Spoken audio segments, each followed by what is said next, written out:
Ladies and gentlemen, are we up? Are we up? Wake up, wake the fuck up. We've got a stream here tonight. Well, let me shut the window actually before we do anything. One sec.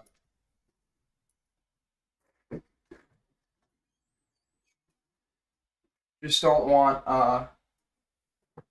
to accidentally wake anybody up if I'm forced to scream today.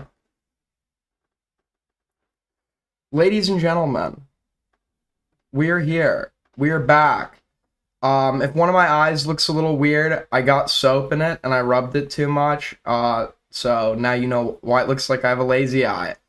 If it's too distracting for you, we could go into Dark Aiden mode, okay? And then this could just be me all stream. We could do that too.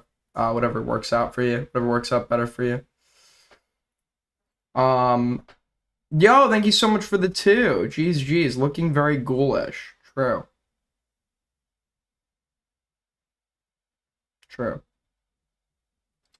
All right, let's get into it.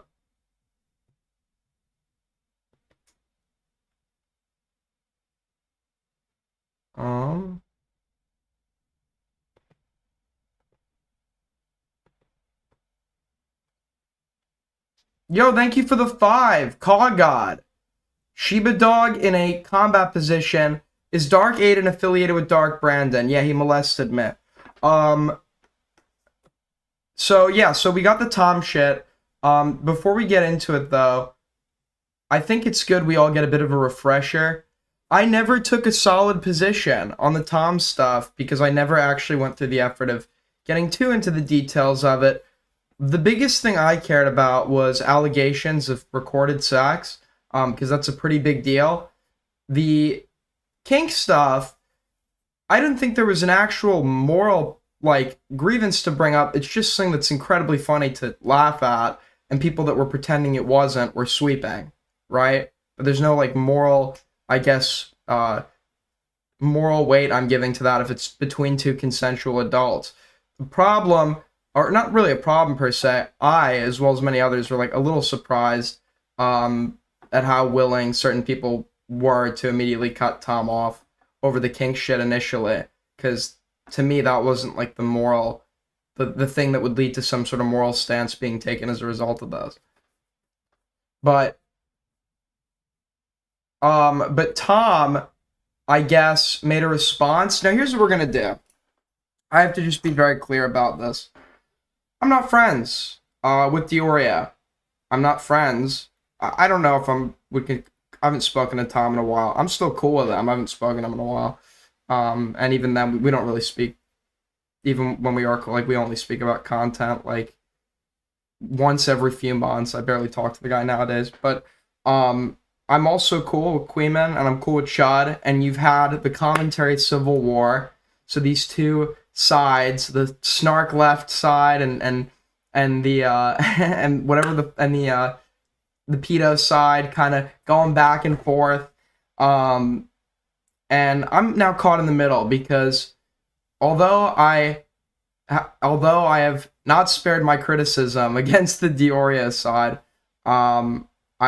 the snark left side, I must say, it's hard to cipher through. I don't know how to say the right word. It's they are just, you have the side that is frothing at the mouth over Hassan and will just believe anything and everything and want to take any angle to bash Hassan, not give him an ounce of charity. And I feel on the opposition, I've noticed that a little bit, when it comes to sort of the Dioria types, there's kind of a want, and an understandable want though, to get at this side, and there's too many there's no way to, it's over, Aiden. There's too much sub-drama going on here for me to trust either side's assessment of the situation as it stands on its own. I'm going to try to remove all personal biases from viewing the Tom stuff.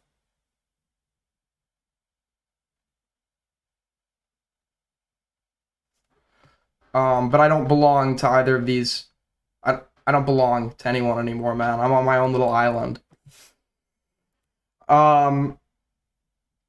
But quick recap, I guess, because I actually never went too in depth with the Tom shit. So before we get into Tom's response, for those of you that either weren't keeping up with the full nature of the allegations, like myself, etc., let's figure out what the original allegations actually entailed. Okay, quick 20-minute video. We'll 2x it, then we'll get into the Tom response. It's funny. Destiny. Yo, 5 from the Poser. You're on what? Oh, you on Fraud Watch. It's like that meme with the rabbit holding a clock. Aiden stocks dropping. Wait, why is? What? Oh, you can hear the audio. Clip with I didn't realize. Wait, why can you hear the? Okay, there we go. Commentator YouTuber Turkey Tom has gotten into controversy. What are you? Where's the audio coming from? With went to Kiwi Farms to expose and allege various things about their past. What is going on? One girl claimed that her and Tom dated. Oh, it's coming from Chrome. Okay, there we go.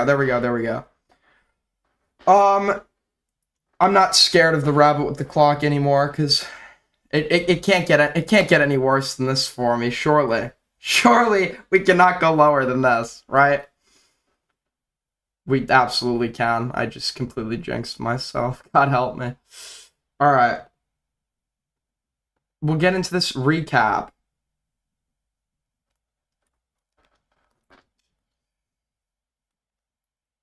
Professional stream. You know what? I am a professional streamer. This is what I do for a living. Problem?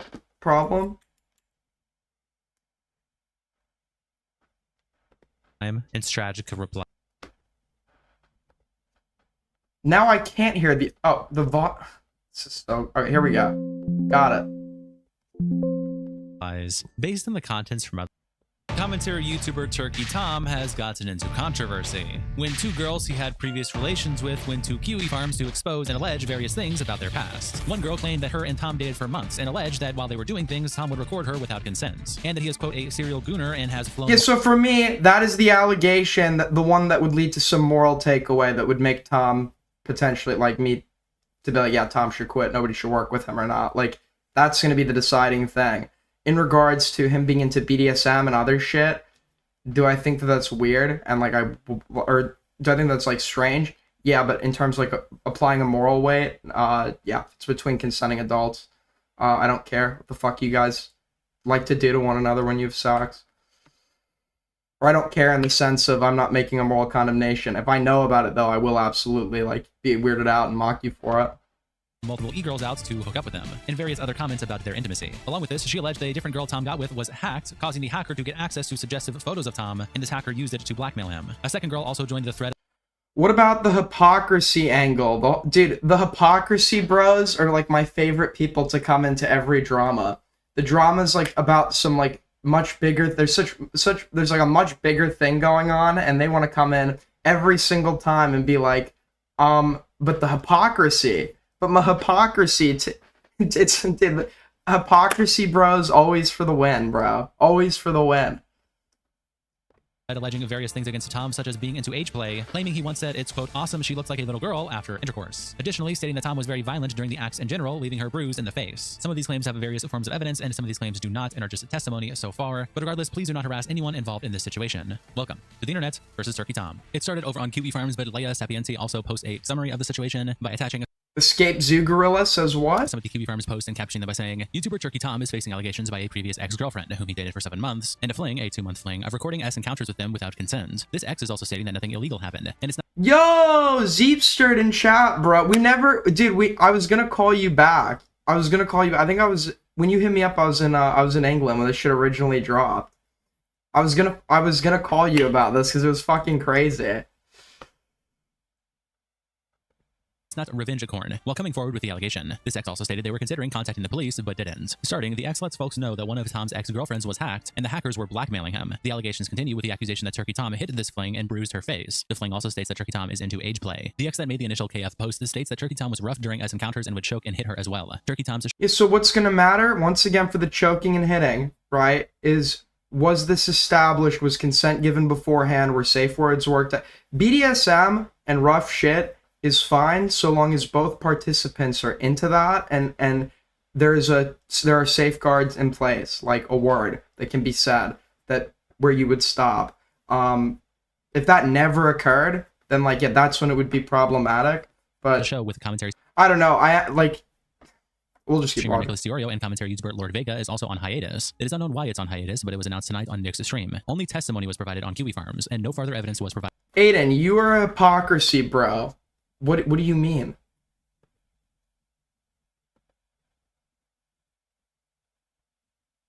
What's my safe word? Well, I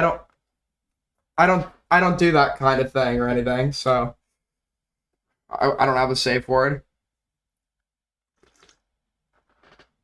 I don't have a safe word in the sense of I wouldn't need one because I'm not doing this. Whoa. Wow, so, I'm saying I don't engage in BDSM sex. That's what I'm saying. How's that edgy?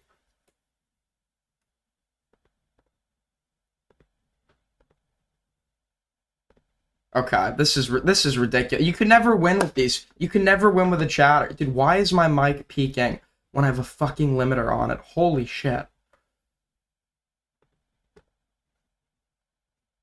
Hold on.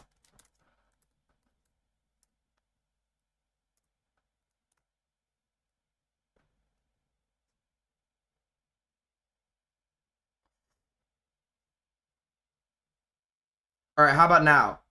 Okay, that's a lot better. Right there, right there. Okay, cool. Kiwi Farms is asking for further evidence from the fling.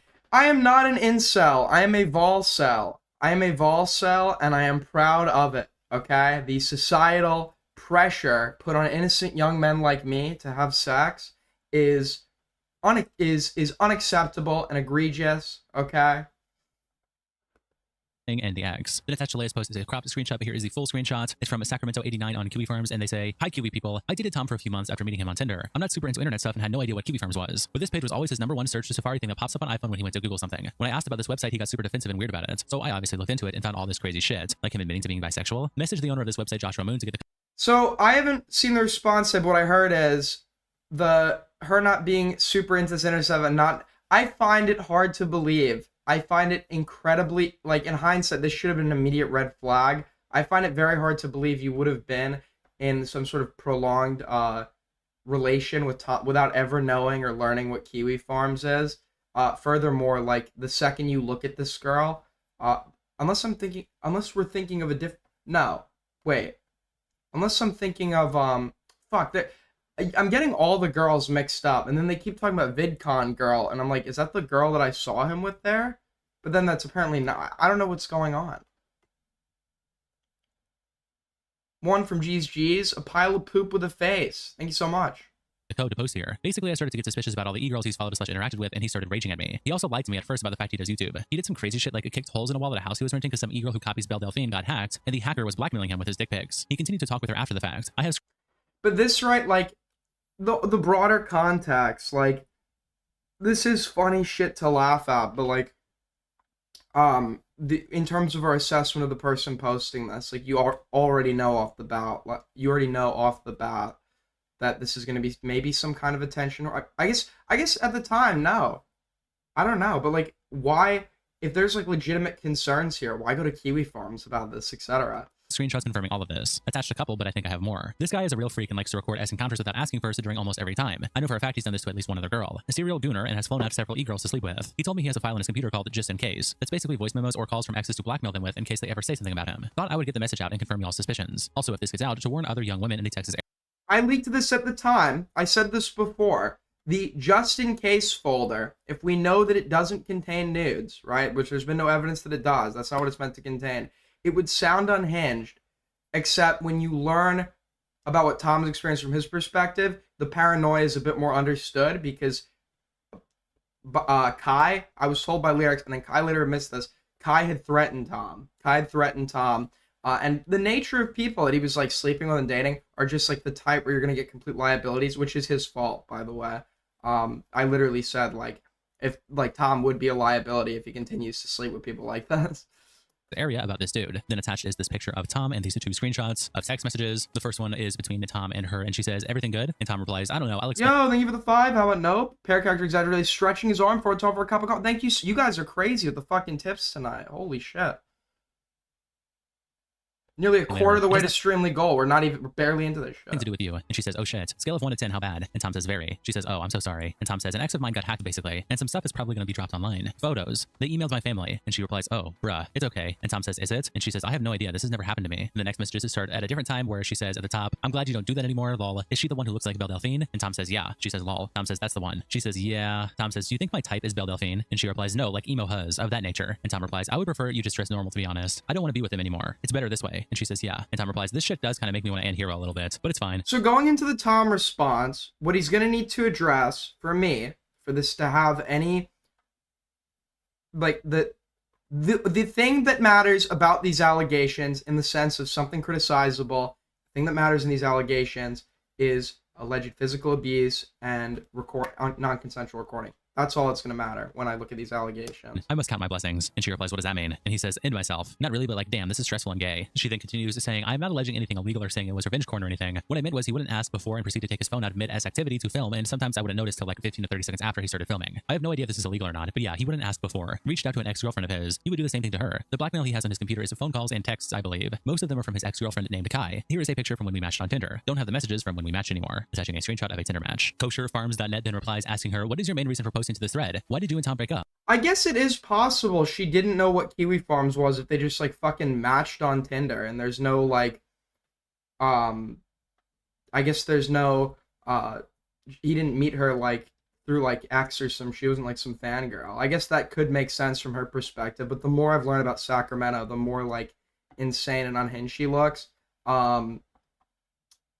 So I don't know. Also post more screenshots. And she replies, "The main reason I'm posting to this thread is to kind of warn people. Never trust a guy who dates vulnerable women, like ones with BPD. At best, he's some cringe martyr trying to save them. At worst, he's trying to manipulate women who won't be believed because of their..." I wouldn't make that statement outright. I think if you legitimately, genuinely love... There are people who can legitimately and genuinely love people with BPD. I've had a friend who had BPD. It is exhausting. It is exhausting to deal with, and it's even more exhausting for the person who has it. Right? But if you truly love someone and are willing to set all of that aside to pursue a relationship with them, go for it. I know that's not what you're talking about, but that's why I wouldn't make that blanket statement, right? I think that like I know what you mean. If it's a pattern, that's when the red flag happens. The other issue that you run into is that I'm pretty sure it's consensus. BPD is overdiagnosed in women, and a lot of the women that just frequent the online space have been ones that have been to psychologists or psychiatrists and may very well have received that diagnosis at some point in their life. So online, the sample pool for dating, especially in like the kind of A-log, more edgelord type communities, is probably going to be one where you're just by chance going to run into a lot of women who have been diagnosed with BPD. I guess it's really, I just would need more details. That in and of itself for me is not necessarily going to be like problematic. It's going to be learning more about you, why you like these women in particular. $5 from G's. Do you think you have time to cover Brandon Buckingham's return video? We'll see. I don't know. Well, mostly women about this guy. The reason we broke up is actually because I mentioned this website to him and that I saw some crazy stuff about him. Diagnosis like BPD can be lovable. Yes, because there are like you have the good moments that you have with them and shit are like some of the best moments you'll have in your fucking life. People with BPD at times could be some of like the most fulfilling friendships or relationships you've like ever pursued. The problem, I guess, that would make it hard would be that the inconsistency and how quickly that changes, I guess. Online / his history with e-girls bothered me. Pic is about the Belle Delphine type girl who was hacked. I'm suspicious of cheating because he did not block her after the fact, and apparently she was still talking to him. Then attached are these messages where it starts at the top where Tom is saying, "Turns out I can't do anything. Welp," and then replies to a message where she said, "What really pisses me off is that I spent a week..." Parry was wrong.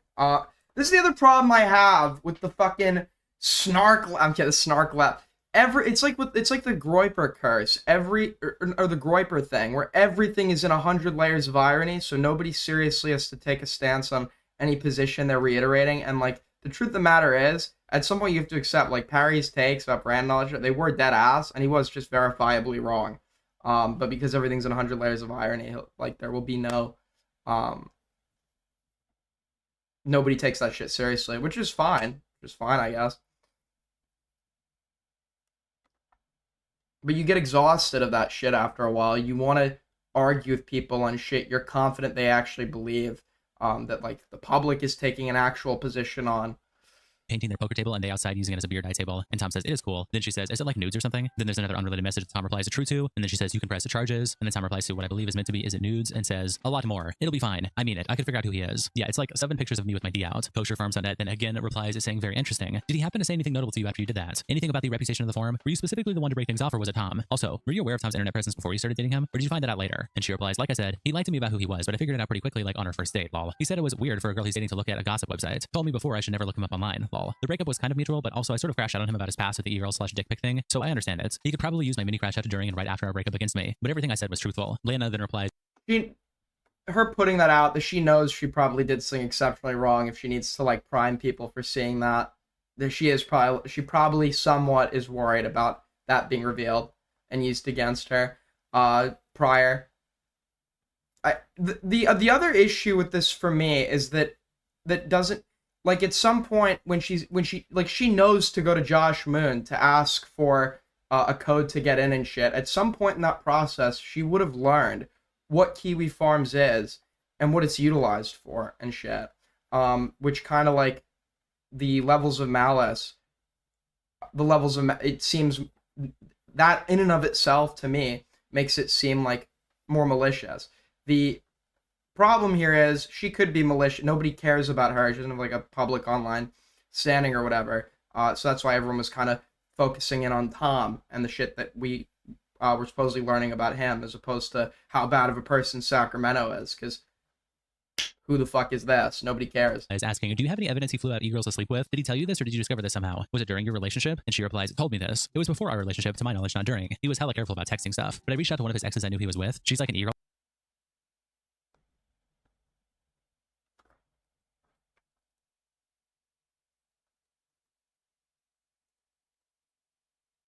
All right, we're getting her call in. Hold on. Fuck. I'll just tell. Someone's calling in. Hey, You're live. do you mind? Are you okay with that? That's fine. Do you have like 2 minutes? Yeah. You want to? Okay. Has Flamenco ever pedo cornered you? No. Can I screen share? I'm just curious. You've never had this happen to you. I'm wondering if it was you or Tipster. What is pedo cornering? Hold on. What is pedo cornering? I'm gonna show you. Show you. Tectone has pedo cornered, but I'm wondering if you've also seen this. Let's look. This is Aiden, by the way, chat. I'm also live, to be clear. Oh shit. Okay. Let me. Sorry. What did you think? Oh, I'm actually recording you for my hyper fucking no. All right. Can you see my screen? Yeah, I see your screen. Feel free to broadcast it on your side. All right. Have you ever been pedo cornered by Flamenco? Tell me if this argument seems to be something that's happened to you in the past. Lolly is supposed to mean a young-looking woman, I believe. Now, people on the internet, they call this a lolly, and I agree. I think this is a child, right? This is what people probably consider lolly to be. This is also considered a lolly. Did he not drag you into a call and ask you if this anime character was hot, Yeah. and then scream, you're a pedo, you're a pedo, you're a pedo, you're a pedo? Yes. Yeah. Yes. And the only response is. Is it not fucking insane that this guy is literally live trying to pedo corner publicly to his whole audience? Yes, and all you need, the canonical age. Just say the age doesn't matter, because they use the age. They use like the 3,000-year-old dragon shit. It's a crazy argument. They use this argument to defend themselves. The canonical age doesn't matter. It's the appearance, the childlike appearance. All right. Yeah. Yeah, I just wanted to clarify that I'm not the only one who has this memory, that Flamenco has literally used this exact talking. I said they only have like 5 talking points, so they start to overlap a little bit. But thank you. I appreciate somebody vouching for me on that. Yeah, no worries. Peace. All right, later, gamer. Yeah. Enjoy your stream. Okay.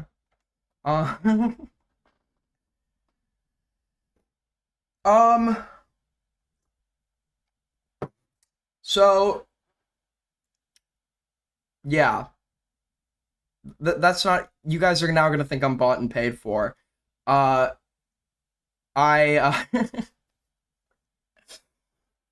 I Actually, you know what happened? They heard. So, like, they love doxing now. So, after they heard about the shit with Lyle's wife, I was, like, back in the house. They let me back in the house. Now, okay, so essentially, I spoke to Nick earlier today.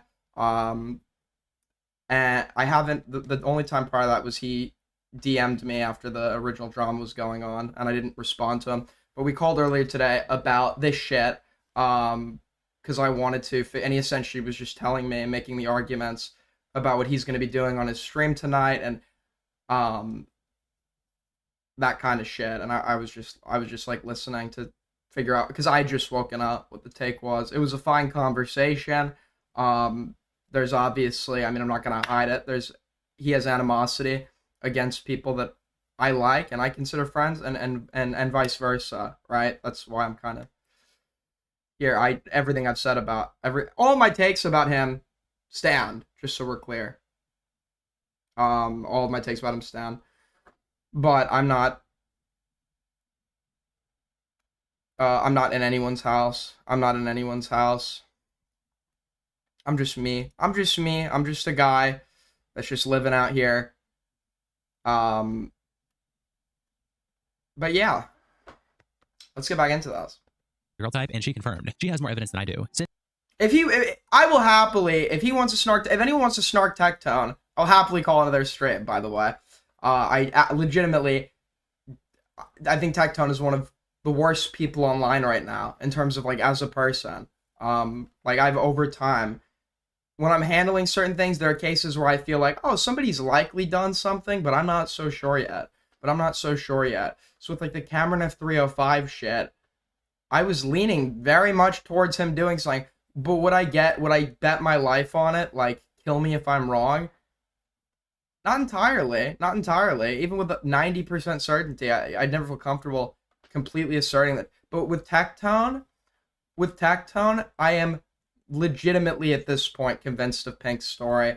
And although I don't think that it is the argument that everyone has to believe, 100% believe it, based on my own personal inferences and interpretation, I've come to the personal belief that this guy very likely is an uncaught or unprosecuted sex criminal.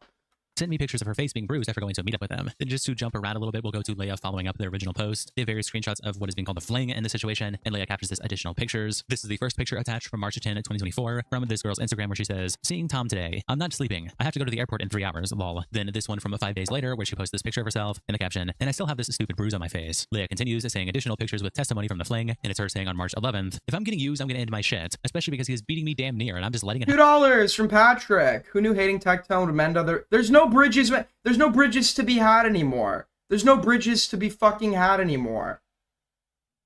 You just have convenient associations in this shit. You've convenient fucking associations. People will burn you when you need to, because they're protecting their own fucking ass, which is fine. Which is why you have to be way more disassociated about it and paranoid than I was being. There are no friends. There are no bridges. There are no associations, houses, or communities that I will be a part of. Because if the cards are down for me, I'm, at the end of the day, when it comes down to it, you're on your own on that shit. happen because I want him to date me. Guys, I might snap and have to confess my love and insanity to him. I think hiding my BBD isn't working. Need him to know I'm really insane and already I'm not saying that to do some, edgelord loan. There's probably people I'd be friends with or whatever, but it's like, I don't want I don't want to, like, have, like, vested loyalty to people or anything. You know what I mean? Then Leia attaches these images of her and her face. Then attaches this a screenshot from a Kiwi Farms post where the user says, "The bruise on my face was real. Here's multiple different photos and timestamps of it, lol." I don't know if I got it from him hitting me or holding my mouth closed, but he did both, so it could have been either. He even commented on the bruise the next day. Or you don't want to have loyalty to people that, when it comes down, there's going to be none of that for it. I don't know. Not even apologizing. Just said that he was scared to take me in public because I look like a victim. Some users in the thread, like Jandal, also pointed out responding to this girl who is left for dead on Kiwi Farms, also known as Clorox Katie. And Jessica Pistol screenshots this, posting Jandal's Kiwi Farms post on Twitter, captioning it, "One of Turkey Tom's accusers, Clorox Katie, also exposed 2 other people. Usually when an e-girl has multiple allegations, it's a bad sign." And Jandal said, This tweet was retarded. I don't hate Jessica Pizzle or anything. This is retarded. Especially, like, it is very probable or possible that if you're, I'm not gonna. I know this is like a stereotype, but yeah, if you're an e-girl that is sleeping around, it is very possible that you've had more than one creepy fucking sexual encounter or something that was worth writing about. I said this at the time. Is it more rare? Absolutely. But is that in and of itself enough to not trust the allegations as they stand? No. And one of Turkey Tom's accusers, Glorax Katie, also exposed two other people. Usually when an e-girl has multiple allegations, it's a bad sign. And Jandal says, I think some people are confused. This is Left 4 Dead, aka Glorax Katie, who is also the woman who helped expose Jet Neptune and said Chris Lynch sent her $100. She is not the lolicon p-baiter. However, she doesn't seem too far off. Attaching images of her and what seems to be a lolly character possibly, and another image of her in an outfit. Both seem to be from her Instagram, most likely. And there is more various allegations that we will get into as the video goes on. But as these things initially broke, more things happened in the story. Like Nicholas Durio was live, and some people gave him back. Yeah, especially like for women. Like, it's actually, if you've ever had like a woman like tell you about like being abused or like, it's always all the more shocking, but at this point predictable when they reveal that wasn't the last time and it was from a different person. And it's like, oh shit, like that stuff does, like, I'm pretty sure, like, there's also like, I'm pretty sure studies show this, like if you're like a victim of some sort of sexual assault, your like chances of re-victimization and another incident go up exponentially. Backlash for not covering the allegations, like Michael Alberto, who tweets out, Nicholas Durio, self-proclaimed R reviewer, is being ratioed for ignoring the Turkey Tom allegations by the audience tonight on stream, attaching a screenshot of Nick's tweet where he says, good night chat, thank you, and Smackledagger replies with a picture of an elephant in the room saying, address me. Nick Andros replies to Smackle by saying, why did you not pivot your whole stream to platform unverified information freshly dropped onto a notorious... Actually, I think women with a history of abuse are more... Well, yeah, but that's not their fault. There are... At the end of the day, a lot of people are predators, and predators seek out certain things in prey. So, for example, if you're planning on taking someone home and sexually assaulting them, you're going to look for women who are alone, who don't look like they'd fight back, who aren't with any friends, etc., like that kind of stuff. And the chances are, if you travel like that and were victimized previously, you might have some of those signs there that could lead to that happening again. Not any fault of your own. You have a right to go out by yourself and not be with any friends. I do it all the time. I don't have to worry about that, right? Going out on my own. But I'm saying that might be like a possible reason as to why multiple predators would target the same person. /gossip website about your longtime friend before you even know if it's in the public interest or just embarrassing stuff a vengeful ex has leaked to humiliate them. Have a little patience, Ninja. And Najdi says, didn't he stream about IDEB's boxing coach's unverified claims the moment it dropped? And Valorum says, reacting to a pre-taped interview is a bit different than browsing the KF live on air, partner. Christian says, comparing somebody allegedly essaying someone, among other things, to somebody IDEB's wife might have had a crush on a guy named Gabe really isn't the same thing and not very career destroying. Throwaway also tweeted out this clip from Nick's stream at the end of it, right before he ended stream, with the caption, Nicholas Durio guesses his half-baked podcast with the Turkey Tom will be on hiatus following Tom's allegations. Oh, just to be clear, I have seen literally nothing of what's occurred tonight, but my understanding is that Half-Baked is on hiatus for a little while, so we will see in the next couple days where that goes. So based on what we know, like, apparently, at this point in time, now I don't know one way or another, but apparently at this point in time, Durio did know Tom was working on a response, but that things as they stood were potentially bad. I said this at the time, and I'll say it now, even when I was making fun of Tom. There is nothing wrong with doing this and not the, like, day shit's dropping, especially if you personally, like, we don't give outs to our friends, right? If irrefutable evidence comes out, you 150% should be covering it. At the same time, when this was just allegations being made and you're awaiting, your friend apparently has a response that you're awaiting, I think this is a fine thing to do. Right? I think this is a fine thing to do. The question then becomes, though, what else did he say? Because I know people took issue. I don't know what else Nick said on this issue.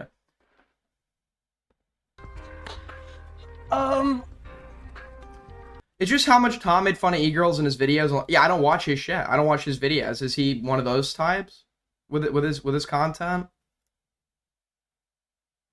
That's a red flag. That's a red flag. Like, the people who fixate on the OnlyFans whores and the e-girls, these people are always, like, the biggest fucking gooners that don't have self-control. So they take it out on the source, the supposed source. But yeah, let's hit some donuts. So I don't know if we're going to be doing another, I don't know what the deal is with that, but I imagine not a lot of that for a little. Oh, wait, well, to be clear, I hate women, too. I'm kidding, that was as a woman hater myself, I must... Wow. High Value Man replies to the clip by saying, "Oh no, my co-host is based AF and slays e-girl pussy off his YouTube clout." And Lollerkin says, "Being an S-Pest who fucks a vapid girls who thinks YouTube clout is cool is awesome to anyone who's mentally 15. Yeah, I agree." And High Value Man says, "Everyone's very proud of how mature you are." Back over to the Kiwi Farms thread, Blue Curbo replied to Sacramento by saying, "Has he ever dated any of those age play girls? I saw him follow a couple a while ago." And Sacramento says, "The girl he sent D-pics to and got hacked was an age play / Belle Delphine type girl. I sent the screenshots about the blackmailer guy here earlier. He told me." So okay, so the allegations are that he was potentially an abuser, non-consensual recorded people during sexual acts, very serious. It was implied that he had a blackmail fold. In addition to her presenting the information that he recorded girls during, she did this on purpose, by the way, presenting information of a blackmail folder on other girls, and then the information that in the same paragraph that he was supposedly recording sex acts midway through, the implication would be that there are nude images possessed in this blackmail folder, which would make it even more fucked. And then the other allegation is that he's a hypocrite, which seems like he probably is. He went to meet up with her, but was too weirded out and went back home. Her account has been posted in this thread before. I believe it's at Creepy Hoarder. Noel, the owner of Kiwi Farms, also then replies to the thread by saying, "At Sacramento sent me 2 pics of herself with a Turkey Tom and of herself by herself with a note and a fashion accessory that matches the photos with a Turkey Tom." Lena then replies to Sacramento saying, "Were you aware of who he was before you started dating, seeing as you screenshot your Tinder match? Like, what did his bio say about what he did for a living? Did he ever physically abuse you? You said he was a gooner. Was he a freak with specific kinks he wanted to live out with you? Did he have any real-life friends he hung out with that knew about his behavior?" And she replies, "Didn't connect the dots about who he was till after. His bio was blank, might have said videographer. His Tinder profile was mostly just pictures of him flexing, usually his phone covering his face. I don't want to get into anything illegal, but during us he was very rough, would choke and hit me in the face. I don't think anyone he knew IRL knew about this." And Kosher Farmers replies asking, "Is that where the bruise on that other girl came from?" And she says, "Yes, he could hit pretty hard." He could hit okay, notice how she omits whether or not this was consensual. People are like, how could you consent to being hit? Well, people do that all the time. People do that. Welcome to BDSM. You don't have to fucking like it. You don't have to, but you can acknowledge that there are two people can consent to something like this, and it does happen quite frequently. The question is, did she consent? Which she is not. She leaves that one open-ended, and if it turns out that she did, then that was just on purpose.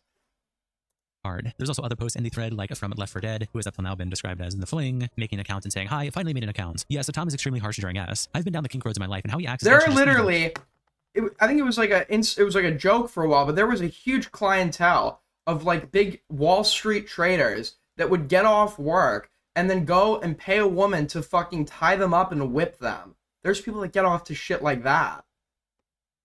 The question is there a safe word? Is a safe word in place? Are you consenting to doing this? And almost sadistic, not even kinked up, just actually a Patrick Bateman type gooner. The first girl already posted some of the screenshots, but if anyone has questions or wants specific proof, I'll try to see if I can answer. He also said how it was, quote, "Awesome, I looked like a little girl," end quote, the first time we had S. Told me he was excited to learn it. Saying that way would point to her not liking it. Yes, but whether that dislike of it is in hindsight, if her not liking it after the fact is very different than her if she consented at the time. That's the relevant part. And by completely omitting that and leaving us to interpret, that's a dangerous fucking game. That's a dangerous game because you could easily interpret that as he just started punching her. He was just punching her, which would be very different than, let's say, consensual BDSM, right? That's why you should include additional clarification on that. I had BBD, shut the fuck up. Because girls with it love harder. Lol, so retarded. And another common thing brought up among various reactions is the allegation by Left 4 Dead that she would bleed after having intercourse with him. So this is a section from one of her posts where she says, "Okay, the rest is random text with friends and family about my time with him and how he made me bleed and was low-key scary." And there's 4 text messages here. The first one, she says, "I lost my dab pen," and the user replies, "Rip Katie." She says, "So mad." They say, "And it sounds like you've been having a terrible time with Tom as well." And she says, "More like I'm just in my head so insanely bad. Can't be normal even for a day." And the user says, "Lol." Then they say, "Sibling, this is an urgent request. I need boxes for tomorrow," revealing that this is her sibling. Then there is a second text where the anonymous user says, "How's the peen?" Okay, what is that sounds like you've been having more just like in my head. This sounds like she's talking about her own issues and herself. This doesn't look like she's complaining about Tom at all.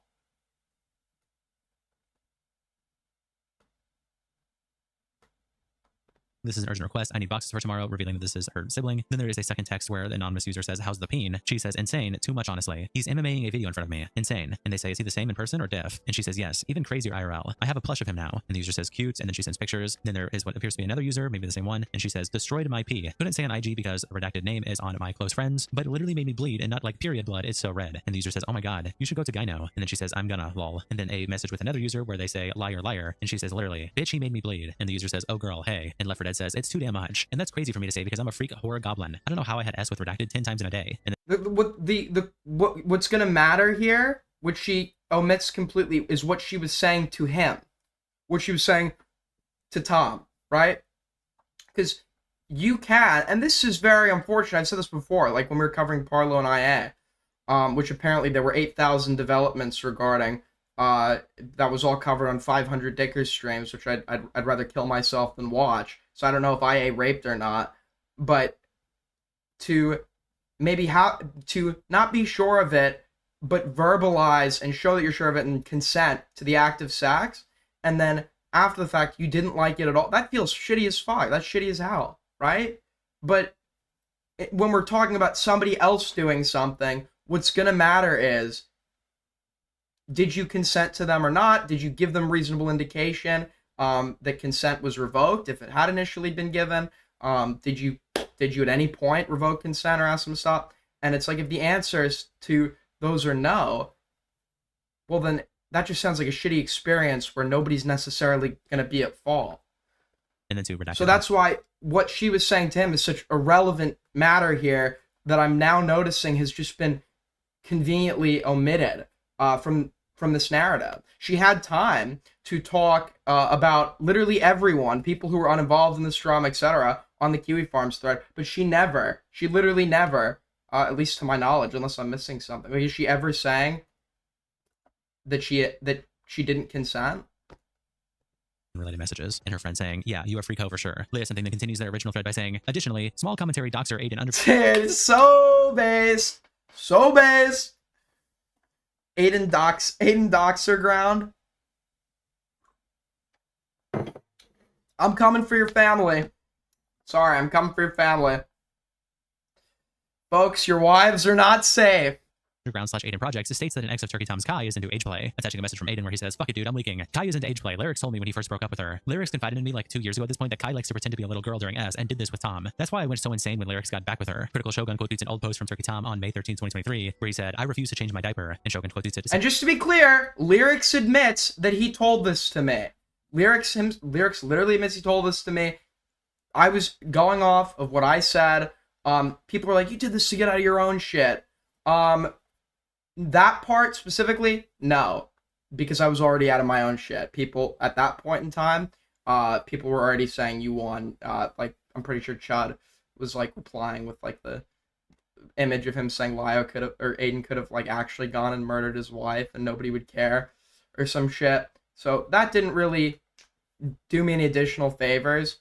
That was more, I'd say, impulsive. There could be some underlying reason. Maybe I wanted attention. I don't know. But that wasn't like a concerted attempt. Yeah. And more people reacted, like Akeem Star, who tweets out, Turkey Tom did what? And Ricky Berwick replies with this video. Let's pretend this water bottle is an e-girl. That's what Turkey Tom did. Shockmouth says, I hate this guy. I hate Ricky Berwick, dude. I hate Ricky Berwick so much. Mostly because he was a total asshole to me when I was a kid. But secondly, what is like the bit for him anymore? Like, what is the bit for him? I don't understand what's the funny part. Like, what is funny about this guy? It's literally like, I hate to say it, but like, honestly, I hate to say it, but it does seem like something that he just like he's just turned the fact that he's a disability. That's the whole joke. Bottle is an e-girl. That's what Turkey Tom did. Like, what? Where's the funny? How is that funny? Shockmouth says, trusted the wrong women. And Who Cares replies, well, he knew he was doing that. That's why he has a blackmail folder, lol. And Shockmouth replies, even Batman carries around some kryptonite. Valorum replies to Keemstar by saying, literally nothing. But there's 2 whores being milked by about 30 dudes over at KF because he didn't wipe them up after he flew them out to fuck them or something. Chud Logic also tweeted out, Turkey Tom bros, not like this. Kylo tweets out this edit of Turkey Tom. Because to me, if he didn't even have consent to record the video, then this is a whole different ballgame. Like, it's a whole different plan of action of like how I am going to process what's going on. Right. But to your knowledge, you did have consent to record, just not to share it. Just to me, like, recording somebody and then without their knowledge and leaking it is like a full-on, like it's a pretty like sexually invasive crime. Leaking somebody's news, I think, is also really bad. To be clear, it is really bad. But the issue is that I think it's fundamentally more common. So there are 2 worlds to this drama that you've deciphered through, and this is where I'm going to disagree with Nick a little bit. Maybe I could rewatch Chud's criticism of him, but it seems like the world that Chud was litigating so hard here was the world of, this is hilarious. Like, if this guy's like gooning to what it's being revealed that he goons to, anyone else would be made fun of for this. People are sweeping. But simultaneously as this is co-occurring, you do also have serious allegations of legitimately morally egregious behavior that make the difference between career ruination or not. And we were unsure of those because there wasn't a lot of substance to work with at the time, right? And John fucking Doe replies, the irony on this clip would only make sense if Tom leaked any of the recordings. I haven't heard or seen anything that indicates that he did. And I feel like if he did leak his test recordings, it would be front and center of these allegations. And Kyler replies, there's an allegation that he recorded S encounters without consent, which Destiny was also accused of. No proof of it to this point, and I'm not making a statement regarding whether it's true or not. The clip was just funny. Destiny himself in quote tweets Kyler's clip with the meme saying, first time, and Stragic replies, based on the contents from other posts. Yeah, like, this is like the line of everything, like, we're all so irony poisoned and shit, and that's fine. But like the line between when we're joking or trying to make some serious claim about someone can get like a little bit blurred. But no, based on my understanding of Chud's own statements and that overall side of the community, like, it was obviously the point that was being litigated was I'm pretty sure just the point about like, this is funny and embarrassing, not the point of like, this is legitimately morally egregious. If anything, more of the old guard, the Cabal side, did that kind of shit when they were like talking about cutting ties with him over like consensual kinks. Like, I don't know. It was like, that was weird. This has to be the most lukewarm drama about someone's kink in a while. What's next? That he likes seeing the milkers jug around during Missionary? Boblax reacted to it by tweeting out, when is the Turkey Tom Ultimate R review by Fatso happening? Or is that off limits? And Tenanza replies, you are even more R'd by far since everyone saw you pull this embarrassing stunt in addition to your tiny P, unfortunately showing up on all our timelines. Attaching a link to a DJ Screwdriver thread, which we also covered in another video on this channel. And Boblax replies to Tenanza by saying, putting the woman's motivation aside, if you get off on punching women, you will be judged for that. What is the judgment? What is the judgment?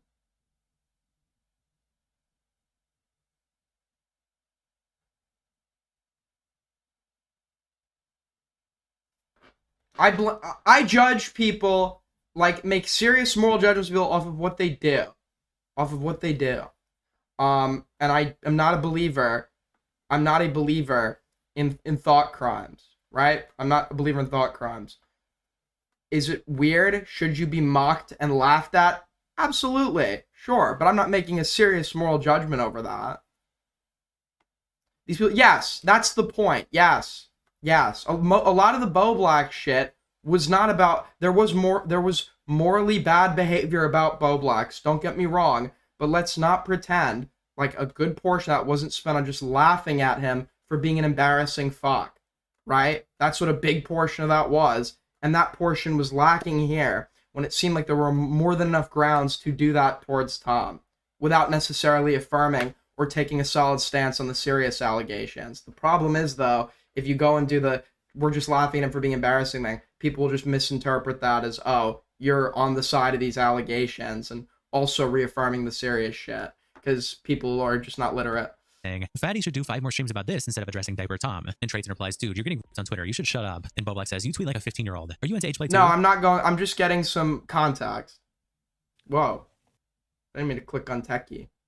Unfortunately showing up on all our timelines. Attaching a link to a DJ Screwdriver thread, which we also covered in another video on this channel. And Boblax replies to Tenanza by saying, Fatty should do 5 more streams about this instead of addressing Diaper Tom. And Trayton replies, dude, you're getting on Twitter. You should shut up. And Boblax says, you tweet like a 15-year-old. Are you into age play too? Or is your mom too busy chugging wine to pay attention to how retarded you become from watching YouTube streams all day? And Shrimp replies, don't talk to my son like that. What the fuck is wrong with you? And Boblax says, save that roleplay mother-son shit for when Diaper Tom slides into your DMs. And Tenanza replies with a post from Mr. Miss Manchi with a baby bottle in it and a list of a whole bunch of other suggestive emojis and captures it, what's the baby bottle for, buddy? And Boblax replies, melon plus bottle obviously means titty milk. But if it attracts fans like Turkey Tom, so okay, we're done. Money. And River replies, we got the so gist. You that because Nick and Augie want to breastfeed you anymore? Cameron then replies to Boblax, we got the gist. So Tom comes out with his response today.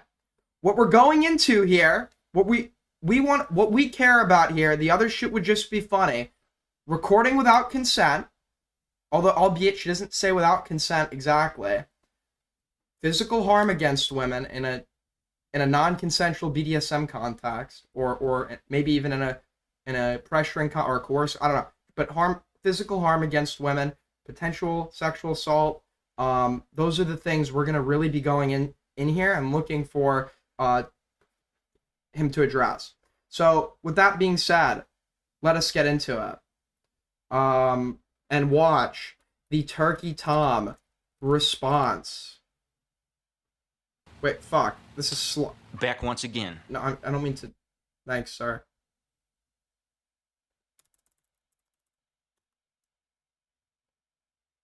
My side. I'm sorry that this response took so long. I wanted to make sure I had all the facts together before saying Wait, hold on, real quick.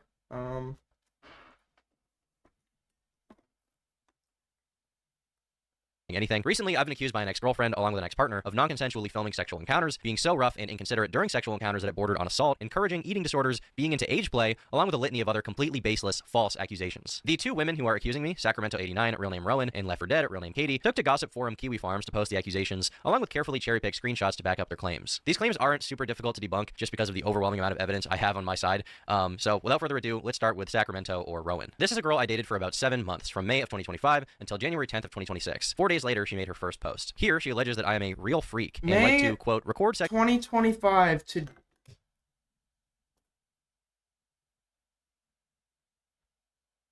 Who was the girl that was on top of Tom, bro? Who was that? I haven't figured that out yet. I don't sweep. For transparency's sake, I saw Tom with some goth bitch in June, and I was like, dude, I need that. I said, I need that in that moment. So what if me seeing that is what caused the later happenings over the last month to ultimately occur that ended up with the Wifegate situation, and therefore Tom is responsible and not me.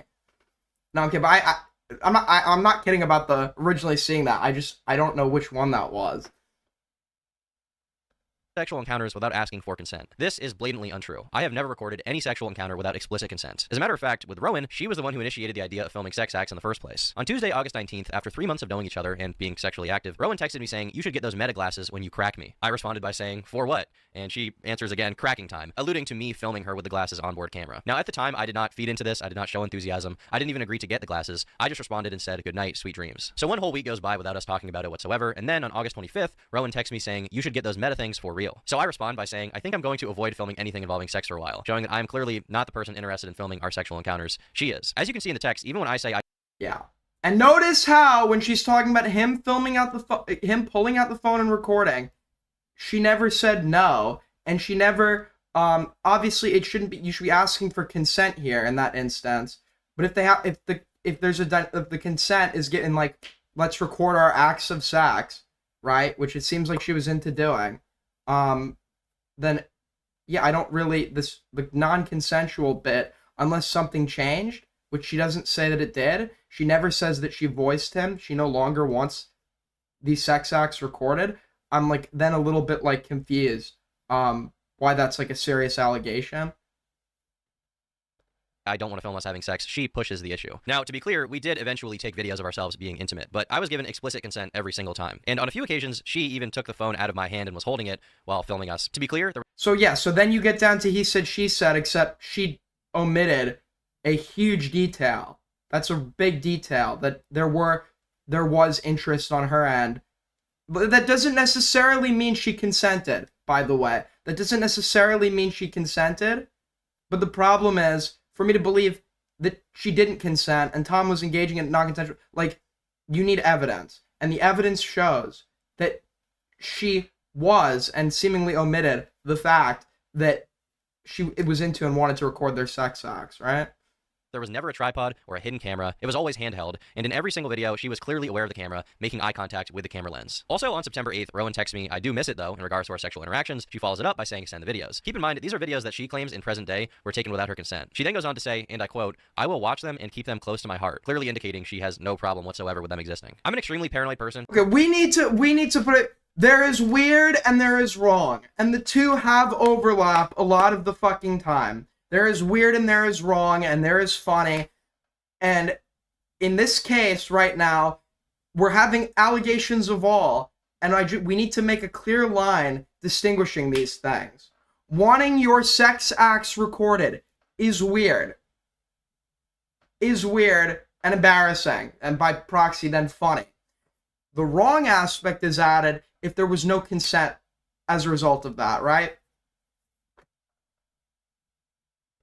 when it comes to my personal life and my sex life and my dating life. As a public figure, I just like to keep my private life private. So I was very hesitant to send Rowan any sexual videos we had taken. However, I did send her one single still I think it's super weird of you to write off women's experiences just because an edgy right-wing YouTuber says so. Yes, Aiden, no wonder this edgelord is going to blame women no matter what. How gross.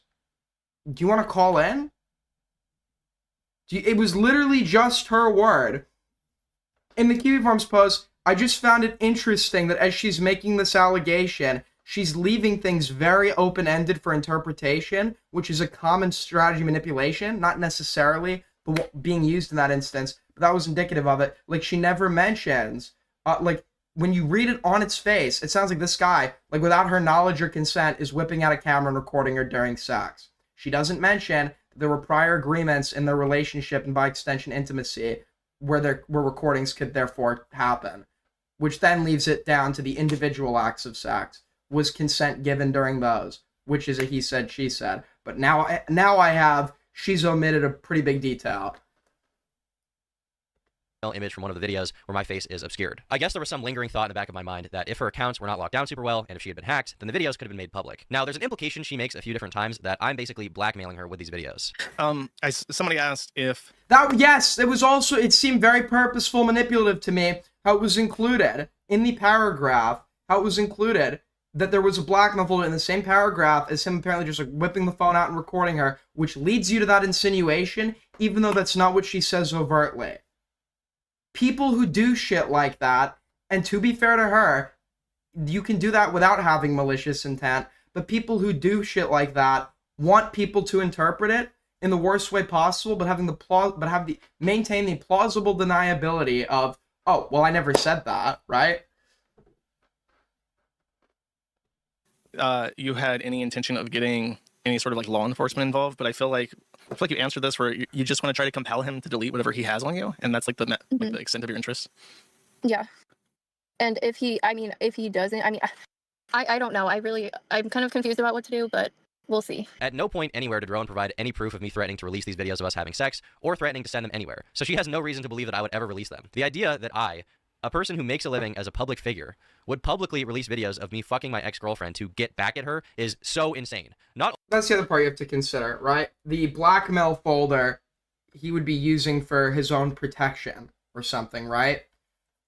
Why would he protect himself and his image? Why would he protect himself and his image? By making himself look like a revenge pornographer. It's possible he's just irrational and could do that, but he doesn't strike me as that type. That doesn't seem like probable. Like, in aggregation, the knowledge that Kai had previously threatened him, etc., and now we have, like, it seems like that's what the blackmail folder was meant to maintain, or whatever, which isn't even technically blackmail.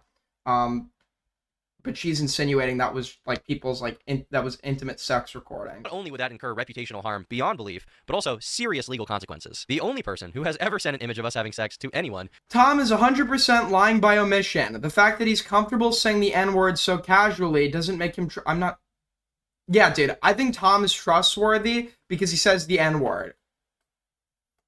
Yeah, dude, that's a great analysis of my position. Great analysis of my position here. I gotta be honest. That's like one of the most good faith, intelligent analyses of anything I've ever seen. Is ironically Rowan. Days after I broke up with her, she, without my consent, sent the only image she has of us having sex to the owner of Kiwi Farms. Here, listen to him describe it. Oh, and one other thing, I'm being insanely bad. Why don't you fucking call in, retard? Because I know I know you're probably Chris. You're probably Chris.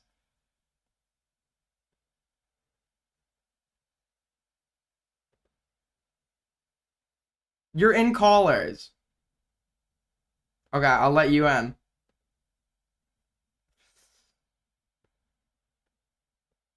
Hello?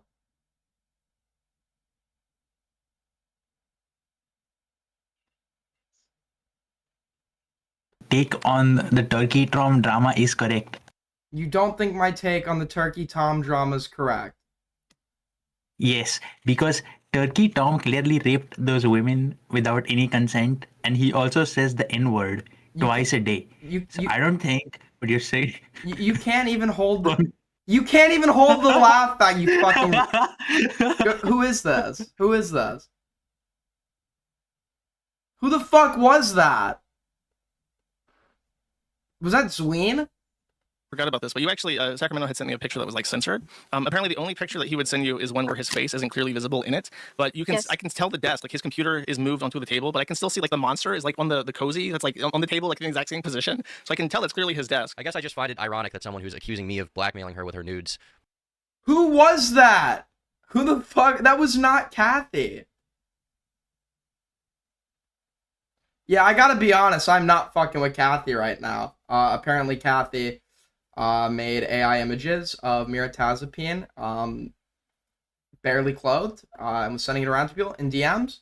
And when asked about this, Kathy lied to me, and apparently, in front of everybody, Gamma and all of his geniusness asked Miratazapine what she thought of that. And of course, when you're a fucking chatter and there's social pressure, people want Kathy around, etc., your answer is going to be heavily reflective of social pressure. So whether she's okay with it or not, that's fine. Although I am dubious of her own assertion of her feelings on that. She's allowed to be fine with it or not fine with it. But regardless, I want absolutely nothing to do with that. That just like seems like a complete fucking liability. And you know, that's my problem. Literally sent a picture of us having sex to a man that she has never Okay, met. I hate says the soul shit doesn't matter. The soul shit doesn't matter. That's not, everyone thinks it's about the soul shit. It's not about the soul shit. It's about the mirror shit. It's about the mirror shit. That's why I removed Kathy. It's about the mirror shit, right?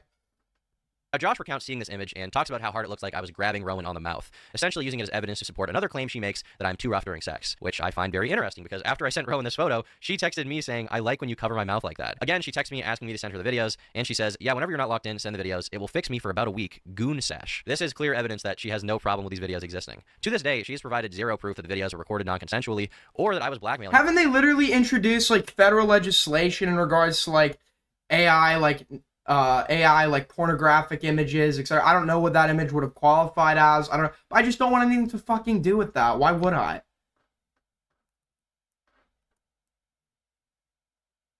Oh, by the way, Skelly's a big fat liar. I listened to it the next day. He lies a lot, lol. Yeah, I was trying to look for a previous convo because I'm pretty sure he changed his answers, but I couldn't find it.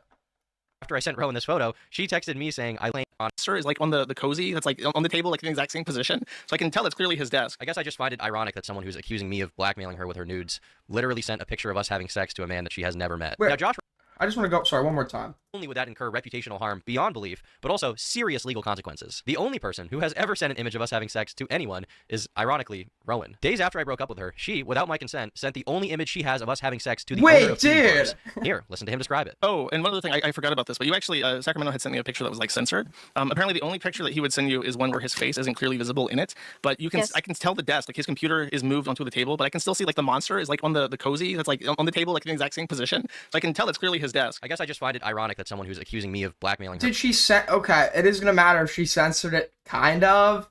But yeah, that's a horrible fucking that's a horrible look. With her nudes, literally sent a picture of us having sex to a man that she has never met. Now, Josh recounts seeing this image and talks about how hard it looks like I was grabbing Rowan on the mouth, essentially using it as evidence to support another claim she makes that I'm too rough during sex, which I find very interesting because after I sent Rowan this photo, she texted me saying, I like when you cover my mouth like that. Again, Dude, what? Dude, what? Okay, if I didn't know Tom, I think he's like faking evidence because that's like too perfect. You know what I mean? Like that. When it's he said, she said. What's gonna be shitty for who's ever telling the truth is that you have absolutely no way of vindicating yourself, except when it comes to this, where it's like she's literally telling you that that's what she likes. She texts me asking me to send her the videos, and she says, yeah, whenever you're not locked in, send the videos. It will fix me for about a week. Goon sesh. This is clear evidence that she has no problem with these videos existing. To this day, she has provided zero proof that the videos are recorded non-consensually, or that I was blackmailing her with them, or that I had any intention of sending them to anyone. Reason being, I never did any of those things. In Rowan's interview, she claims that I never asked for consent to film these sex acts, and says that she wouldn't notice I was filming until 30 seconds to 1 minute into it. I'm not sure of an exact date, but maybe like 2 or 3 months into our relationship, he would he never asked me. He would just pull out his phone and record. And I wouldn't notice until maybe 30 seconds in a minute or a minute into it. Now, I obviously can't and would never show these videos to anyone, but in them, it's undeniable that she is staring directly into the camera from the moment the video starts. She never once questions why I'm filming or what I'm doing, because the reality is that every single time we recorded, I had explicit permission. Ask yourself, how could she possibly have never consented to filming when she's literally holding my phone next to her face as she sucks my dick? In the interview, she says that what really concerns her is that I wouldn't send her any of the sexual videos we took. I had asked him multiple times if he could please send me the videos, so like he's not the only one who has videos of me naked. And he either ignored the question or was just like, no. As I said earlier, I was paranoid to send these videos to anyone, even her, for fear of them leaking. Weirdly, in messages at the time, she seems to actually get it, saying, I want to see them videos, goon time, before following up by saying that she actually understands why I'm scared to send them to her. Now we're going to fast forward to October 17th in our text, and Rowan says, do you ever go back You could say it's like a little hypocritical or whatever. I guess he obviously is thinking from a standpoint of self-preservation. He's into this, but he also doesn't want to get hurt. But to me, like, based in aggregation, based on what he's presented here and what she's presented, which doesn't seem like a whole lot, it seems like on the non-consensual recording part, like, it seems like her testimony is diminished here, like, in regards to the complete omission that there was some sort of arrangement between the two of them. Could it be possible that she said to him at some point, I don't want this to happen anymore, and he kept doing it anyway? Yes. Just because you've given consent to something at one point doesn't mean you always have to consent to that. Right? But if there's like some long-term arrangement that the two of you have made or whatever, and something has changed, vocalize that. And if you vocalize that and they do it anyway, right? And they go and do that shit anyway, then yeah, you have a case. But she didn't even say that that's what happened. And she completely omits that part, that there was some arrangement here where recording was acceptable. Our videos. And I reply, yes, I do sometimes, actually. Rowan responds that she's thinking about that right now, and then says, quote, need that big white cock. It's also kind of strange to me that at the time she referred to them as our videos, but in the present she's claiming she doesn't even want them to exist. On November 6th, Rowan asked me why I never ask her for nudes. Do not date women like this. Do not date women. They will ruin you. Okay? Gay maxing.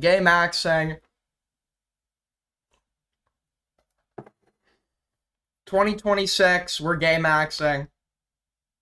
Say I have a bunch of videos already, and that's why. She does not express that she has a problem with me having the videos. She doesn't complain about it. She doesn't say they were taken without her consent. In fact, throughout the entire relationship, she was sending me nude photos of herself unsolicited every single month. Why would you send nude photos of yourself to someone you think could use them against you? Rowan personally posted dozens of screenshots of our texts, and not a single one shows her bringing up any of the videos being non-consensual. Another interesting... This is your guy, by the way. This is my guy. This guy's your guy. Leave this as an official statement on the record. Nobody is my fucking guy. If you're under the impression you're my guy, unfortunately, that's changed. Albeit I appreciate anyone who personally decides to spend time. I don't know. People have argued in favor of me and shit, right? Although I appreciate, nobody is my guy. I don't. I am alone in this game. If everyone fucked off and died tomorrow, so be it. Nobody is my guy. Fact is that during our breakup, she texted me a pros and cons list, which she apparently had written about me on January 4th of 2026, and posted dozens of screenshots of our texts, and not a single one shows her bringing up any of the videos being non-consensual. Another interesting fact is that during our breakup, she texted me a pros and cons. Also, the other red flag was how she tries to take that complaint that she was making to her sister that was clearly about her own, like the sister's like, how are you with Tom? And she's like saying like, I'm just in my head, I can't be normal. She's clearly talking about herself and her own struggles here, but she's trying to recontextualize that in a manner that like shows, oh, I was complaining about Tom at that point in time.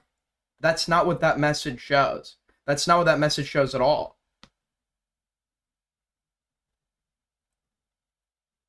Cons list. 5 from G's, another slag caught lying. Put another tally for women. Okay, G's, you just hate women, bro. Every time, for example, I say something about a woman that is not negative. Like when I just said the mirror shit, she's like, you're so good job defending women, you fucking white knight or whatever. It's like, dude, what happened to you? Who hurt you? Which she apparently had written about me on January 4th of 2026. And in the con section, she complains about a lot of things, but she doesn't mention non-consensual videos whatsoever. With that out of the way, we can move on to Rowan's claim that I was sexually abusive towards her. In that same pros and cons list, Rowan wrote... G's has like this... First of all, he hates Americans. He, like, not that I care, like, but he like has this like blood hatred for women and Americans. It's like, it's the strangest combination. Says he likes hurting me during sex and making me bleed. But it's okay, because I love Canada. reflects her public claims about me, but the great irony is that I never even said this. She did. On September 14th, 2025, Rowan sent me a text saying, quote, "I'm such a freak. I like when it hurts and bleeds after. Something Wong." In one of her public-facing posts about me, she posts an interaction which reads as follows. She says, quote, "Like, we don't need to do it 3 times in one day or do it so hard I hurt and bleed." And I said, well, if you don't want to have as much sex, we don't gotta. We can do other things. And she says, okay, I like doing other things too. The way this screenshot is cropped, it comes across like I'm some, just super callous freak who's... Wait, what is... Wait, what is wrong with this screenshot?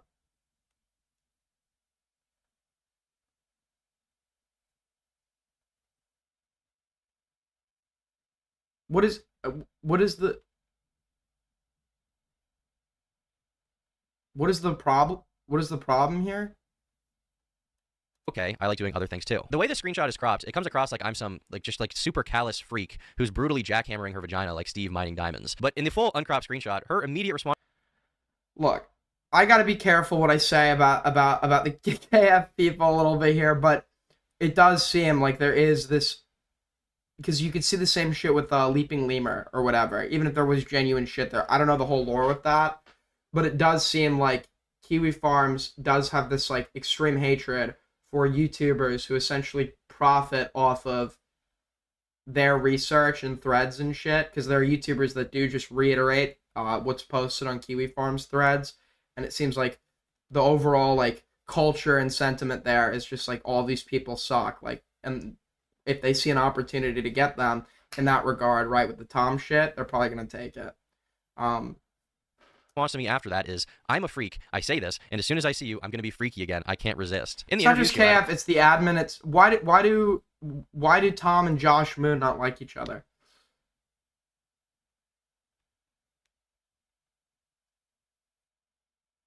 On this even more, specifically claiming that she would bleed... No, Taya, you're thinking of Otterly Noah, not Leaping Lemur. Almost every time we had sex. Okay, and you would bleed the Yes. same. And you didn't stop. Yeah, I would bleed almost every time. This is just blatantly untrue as well, and it's easy to see by going through our text messages. On August 17th of 2025, the day after my birthday, Rowan and I were planning to go to Mass, and she wanted to have sex with me. So she texted me saying, Tom, I started my period. I was driving, so I couldn't say much, but I replied by saying, that sucks, I'm 40 minutes away. She follows up by asking me if I mind getting my sword bloody, and I say I'll be okay. So if it wasn't already clear, she's asking me if I'm okay with getting blood on my dick. Why would this be something she's even asking if every time we have sex, I'm making her bleed? Keep in mind, this is months into us going out and being sexually active, and she's still... Yeah, first I was like, what does that prove? Just because she's on her period in this instance and is okay with having sex, that doesn't mean she's going to be okay with the acts she's describing that lead to bleeding, right? Because it's a very different type of bleeding. The problem here is he is right in the assertion that if this was as common of an occurrence as she is saying, he's right in saying, why would that question, I guess, need to be asked, at least in that matter? Or she could just ask it to be courteous and then throw in a joke there, like, JK, I know you don't care or something. Worried that the idea of bleeding during sex would gross me out. Now, as soon as she began posting about me, people were naturally perplexed by her claim that she was bleeding from sex every single time. They asked if she had some kind of medical problem. And she says, I have no health issue that I know of, never bled during sex before. It was the aggression. Just gave into it after a while and told him I liked it, but I bled after almost every single time. I feel like most of this statement has already been dispelled, but even for context, we do need to know about how big Tom's dick is here. For context.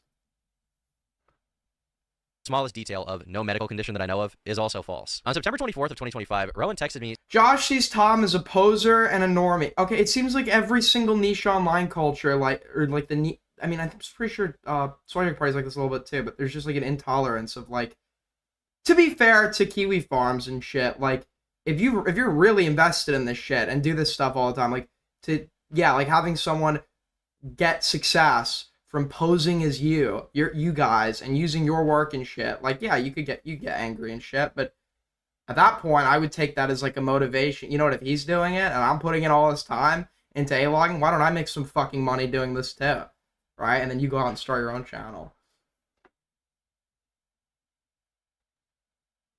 saying that she's going to switch from her current birth control, Nexplanon, to the pill because she has month-long periods that cause her to bleed. So, regardless of sex, Rowan admittedly bleeds for an entire month at a time. One of Rowan's main criticisms is that I'm too rough. In fact, she describes our sexual interactions as... Doesn't Tom debunking these allegations beg the question? Wait, how does that beg the question? Wait, you're okay.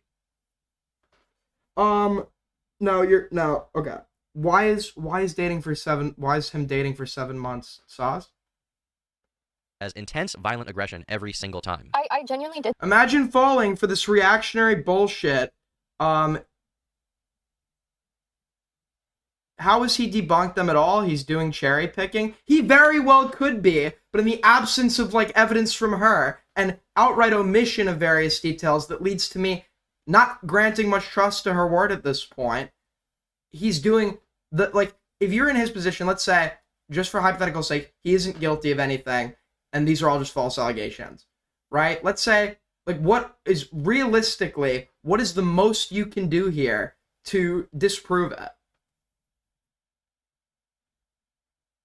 Like, your options are very limited if you're being falsely accused in an instance of he said, she said.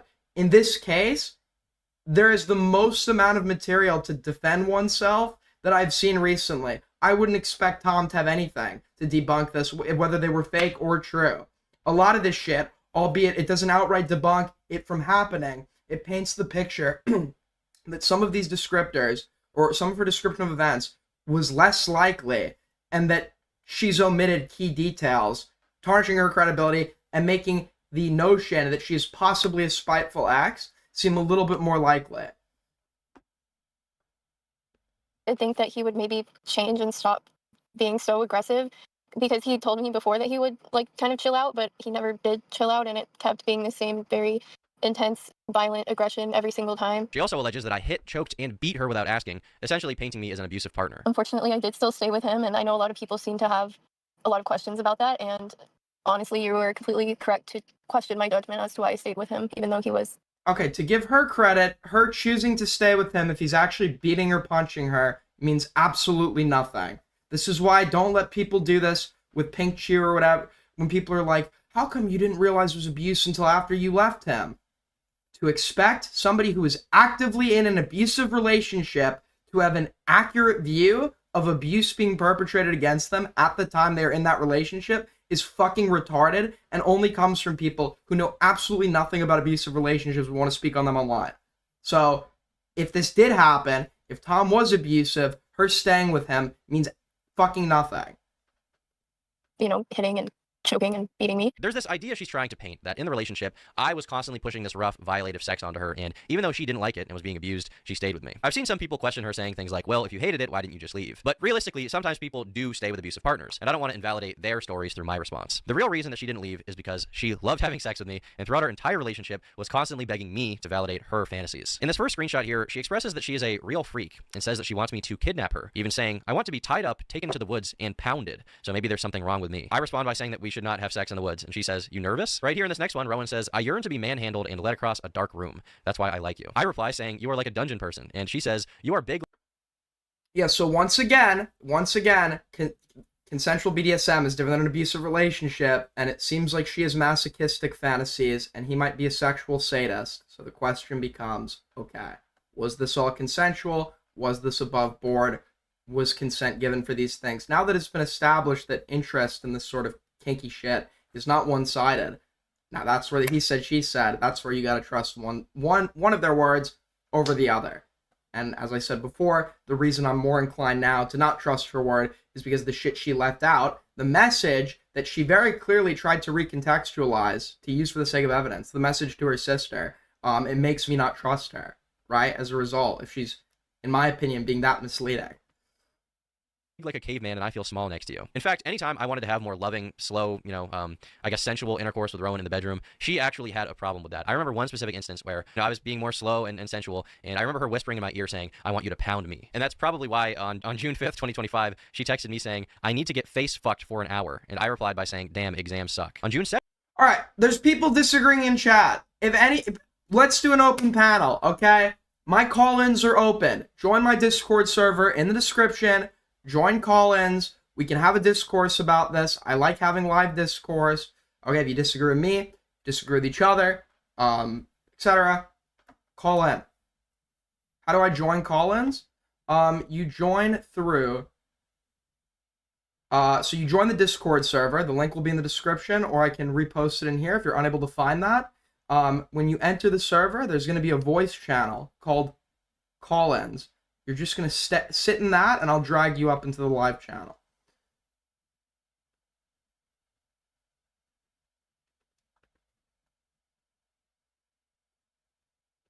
7th, she texts me and says, I'm excited to get fucked borderline domestic violently. At one point in the interview, she states that one time I was angry at my ex-girlfriend, and that the next time we had sex, I was particularly aggressive. This is a very strange thing to accuse me of, given that on October 13th, Rowan says, verbatim, sometimes I want to fight.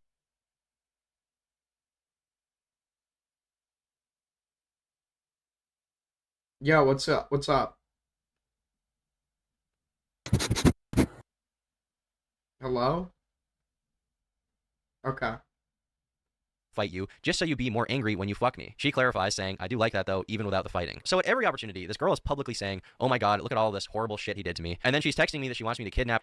Just to be clear, if she had come out and said, we had a BDSM sort of relationship, and then at some point he was going too hard, I wasn't okay with this, I said no, and he kept doing it anyway, then there's something there. Then her original consent or participation would mean nothing. The problem is she didn't say that. She didn't say any of this. She wasn't willing to include that she was a mutual participant in these kinks. She wasn't willing to include that she was seemingly okay with the notion of their sex acts being recorded, etc. Why wouldn't she include that? That seems highly fucking relevant. Is that definitive and makes it be like, oh, Tom couldn't have non-consensual recorded during sex? No, it doesn't. But she didn't provide any proof in the affirmative, and her word means fuck all at this point.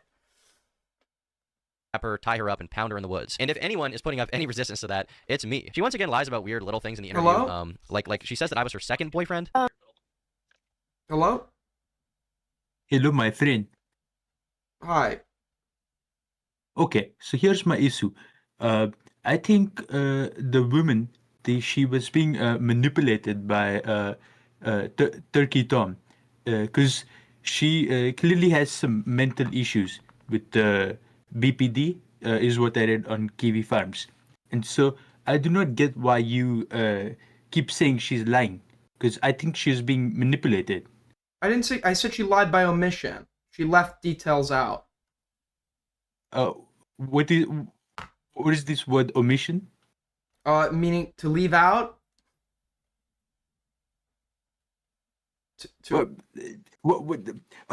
Why would she have the chat, but she is being very sexual in the she doesn't have to, but when Farm. she's giving the full story and has the time to include every detail she thinks is embarrassing or damning on Tom, surely she'd be able to let us know that at one point there was some sort of arrangement where she had said to him that she was okay, or with the notion of the sexual recordings, right? Okay, my friend, if your sexual chats got leaked, would you want to would you screenshot like you saying you want to be raped? She doesn't have to she doesn't have to screenshot anything. She could just say it. Okay, but why would she say it? She makes it sound like she has issues. Why would she say it?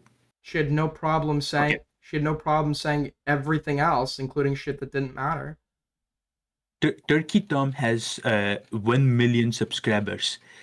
He is in a power dynamic with her, where she has. Okay, I gotta be But- honest but- with you. I don't mean to be a dick. There's people that call in here all the time doing a fake foreign accent. Can I ask you where you're from? Thank you. I'm from Algeria, my friend. Oh, can you speak Arabic? No, I speak French. You live in Algeria. You only speak French. Nice try, buddy. Nice fucking try.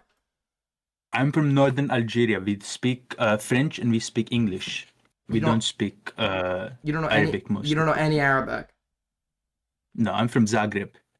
That's okay. Good. That's Croatia. All right. Good. Nice try, buddy. Anyways, He was my second boyfriend. And when I heard this, I was very confused because she told me that I was her third. In my opinion, she said this to make herself seem less sexually experienced than she really is, to make the case stronger that I was taking advantage of her. Now, in this next post, she writes, again, I'm not alleging anything illegal, just that he would hit and choke because he was a super gooner. Sort of normalize it in my head, but it's definitely not okay to do that. So I don't know if that's necessarily true. Didn't she indicate that she did have an issue with one of her prior exes? So she could have just omitted that, as she doesn't even consider, like, I don't, to be fair to her, because Aiden is fair, okay? To be fair to her, I don't necessarily think that means that she was trying to make herself seem less experienced. I don't think 2 or 3 is going to make the biggest difference. It's possible. For information on how I supposedly normalize this behavior, let's go back to the beginning of our relationship. Yeah, his hair is. The problem is, like, people think because a hairstyle looks good on someone else is gonna look good on them because they don't consider like head shape and stuff. And yeah, having short sides does not look good on everyone, myself included. Myself included. Yo, thank you so much, Cal, for the 10. Did I already read? Did I already thank you for that? I don't remember. I have Alzheimer's. I'm not scraping the barrel, sir. Relationship and see what our conversations about sex were like. On Wednesday, May 14th, after only hanging out with Rowan once, she texted me saying she's excited to hang out with me again, and she already knows my penis is massive, without me saying anything sexual to her at this point. So as you might suspect, we did have intercourse on our second date, and after this first sexual encounter, Rowan texts me saying, quote, "Rape thing is so hot. I never did that before. You should tie me up next time." My response to this is, consensual sex is good. And she says, you know what I meant by that. I don't know what to call it. So from the Consensual non-consent.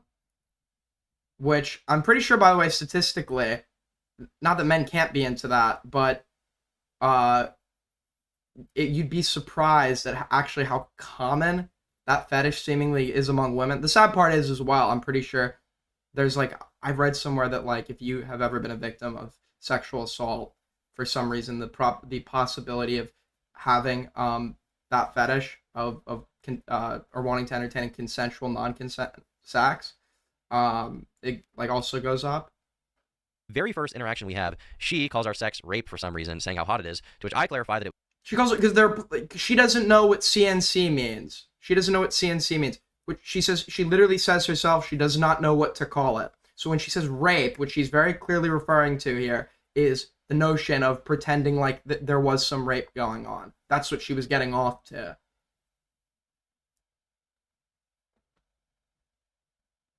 it was consensual, and she says, I know what you mean. And for the record, I never indulged in her fantasy to be tied up, just not something I was interested in anyway. And we also never did anything in the woods, in case you're curious about that.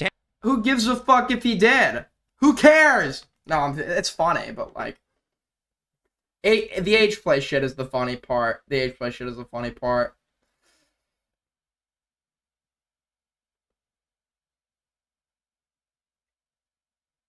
To hammer this point home, let's go over some more texts where Rowan talks about sex. On Friday, May 16th, she texts me asking when I'm free and says that she needs my, quote, big dick. And I say, don't say and she says, it is, and I need it. On May 18th, Rowan says she's not used to being with someone with as big of a dick as mine. She says that it hurt her, but she wants to do it again, and she won't be a pussy about it. Some of her public claims about me are more desperate and weird than others.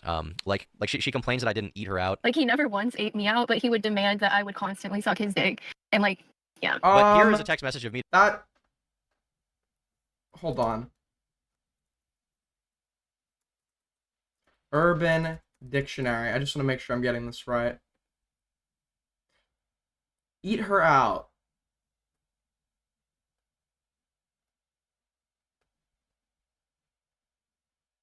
Got it.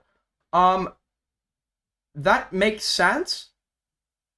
That makes sense. The notion of putting your mouth to somebody's vagina and the feelings and level of intimacy associated with having your dick sucked are very different, like insanely different. And that's fine. Like that's not hypocritical. That's not like contradictory in any sense. Some people just don't like putting their mouths on you know, someone could be into like being a top and giving someone anal sex, not wanting to fucking lick their asshole, right? Like, me directly telling her, look, I'm a selfish lover, and she says, it's okay, I like sucking. Be honest, have you washed that? Yes, I'm a fucking clean freak. I don't wash clothes every single, like, depending on the clothes. I don't, like, get jeans or some shit, I don't wash every time I wear it. And some shirts, I don't wash every time I wear them if I don't sweat or anything.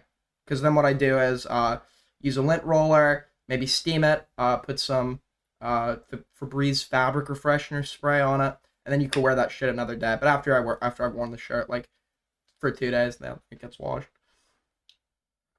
Sucking dick more than getting eaten out. I'm a real freak. Despite her acting like I am a like sexual degenerate, repeatedly doing sex acts she doesn't enjoy. Here she is saying, are we being botted again? I do not have 135 people. Maybe we're not. It's going down. I don't fucking know. Match my freak, kind of. Not you're too freaky or we've been too freaky. She says that I match her freak. Here in this next one, she says, I'm getting on my knees as soon as I see you, by the way, freak mode. In this next one, I give a little bit of input. I tell her I'm thinking about her pussy. And she responds to me saying, you gonna tear it up or what? Now, my question for you in the audience would be, do people who are into slow, romantic, candlelit sex describe intercourse as their pussy getting torn up? I would say probably not. Here in this next one, she says she's going to leave mass early on Sunday to go Yeah, so it sounds like at the time she was indicating to Tom that she was all into this shit, and this is all like hindsight stuff that she's given to Kiwi Farms. And notice how she never ever mentions an allegation to me will always be sus if you never mentioned what you said to the other person at the time. Right? There are people who will describe in an allegation talk about how they didn't like sex that happened, but conveniently leave out whether or not they ever verbally or visibly withdrew consent or never gave consent at all. If you're not that's a key detail. If we're trying to accuse someone of doing something, what you thought is not going to be relevant. What you showed that you thought, what you indicated that you thought verbally, is the relevant part. And the fact that that's omitted completely also makes this sus, right? Go get some dick. And keep in mind, I don't want to reveal any of this information, okay? I don't want to be saying this. I don't want to be here right now. And I would never intend on sexually shaming an ex-partner. But she's gone out of her way to not only I'm new, shame so me, that's, yeah, I've seen a lot of new people here. If you're new and you enjoy what you see, you can sub, like, all that good shit. Much appreciated.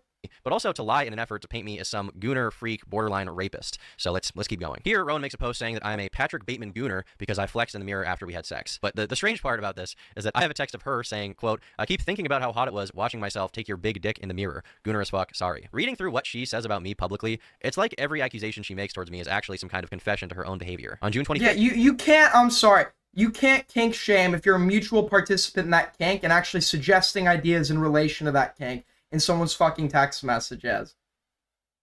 That's retarded. That's actually retarded. She texts me wondering if she can give me head after getting her wisdom teeth taken out. She obviously wouldn't be able to do that because it causes your face to swell up like a blimp. And she responds with, no, I gotta do it as much as possible before. Here, Rowan's asking me, am I the tightest, most perfect girl you ever fucked? On July 2nd, she says, I miss that big dick so much, I'm under spells. On July 5th, I bring up us wearing condoms, and Rowan says, ew, no, and then tells me that she wants me to cream pie her, and that she's a real freak. After I say happy birthday, sweetie, for her 21st, she says that all she wants for her birthday is my big, white... In this next one, she texts me saying, I miss He knows feeling what I'm he's going to doing. Some of this shit he has no reason to include, okay? You know he's including some of this shit, just to flex. in half, not gonna lie. In this next one, she says, I like when you make me choke on it and call me a good girl. On July 23rd, she says, can I come over and suck on it Friday night? Which I don't accept. I tell her that I'm busy. She then says, I have the big white cock addiction. Interestingly enough, in this next one, she's asking me if I can have sex with her Yeah, while in holding order her to accurately assess that, I've just gotten a message from Toki who's saying it is of the utmost importance that Tom leaks photos of his penis for us to get an accurate assessment of this. I said, that's weird, Toki. I don't know why you'd ask that. We're waiting comment at this time. Essentially, and tells me that I should try to do it. Once again, a pretty bizarre thing to ask someone to do who allegedly has been abusing you for 3 months by now with overly rough sex. On July 21st, she starts off by texting me, I hate... Once again, everything that she has said happened, it's all still possible that non-consensual acts happen, but possible, there's a difference between possible and probable. And all of this in aggregation right now shows that the notion that he was non-consensually recording her during sex, that he was like in a non-consensual manner, being rough with her, etc. The probability of this keeps getting like reduced, right? And the probability that there was consensual BDSM shit, the probability that there was consensual recording, etc., starts to increase.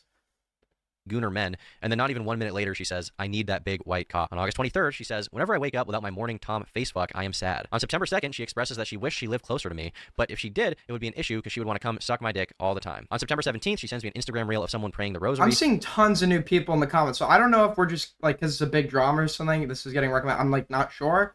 But yeah, if you're new here, and you enjoy it, like up. If you're not new here, you should have already liked up, you lazy fuck. Support the stream. I don't respond, and she follows up by saying, I miss that dick so much. Here in this next photo, she sends me a picture of her in lingerie with the caption, when it's rape time. And after she said that, all I did was respond with a photo of the movie Just Friends. On Thursday, September 25th at 7:30 a.m., Rowan says, I hope you come. I got something special for our rape times. I say, change that to consensual sexual encounters, and she says, I know. She expands on this particular message and says, are you mad at me? I know it's consensual. So even as we're approaching over 4 months of being together, she's still telling me that our sex is consensual and that she likes it. Now that I've gone through a lot of our messages, I think it's pertinent that we get into the... Yeah, once again, as I said before, when it's a he said, she said, and let's, for the sake of hypothetically assume he's completely innocent, let's just assume that, it's a nightmare scenario, because once again, there is very little, and I do the same the other way, right? You have these idiots that are like to women that claim they were sexually assaulted, you haven't proved that you were sexually assaulted, like expecting there to be like some video, like expecting like the rapist to be like some evil villain that explains his plan in a text message, or that they have some film of it. That's not how that typically works in reality. But also at the same time, if you are being falsely accused, what the fuck are you supposed to say? What can you show? In this instance, he has a lot to show. I've never seen this before.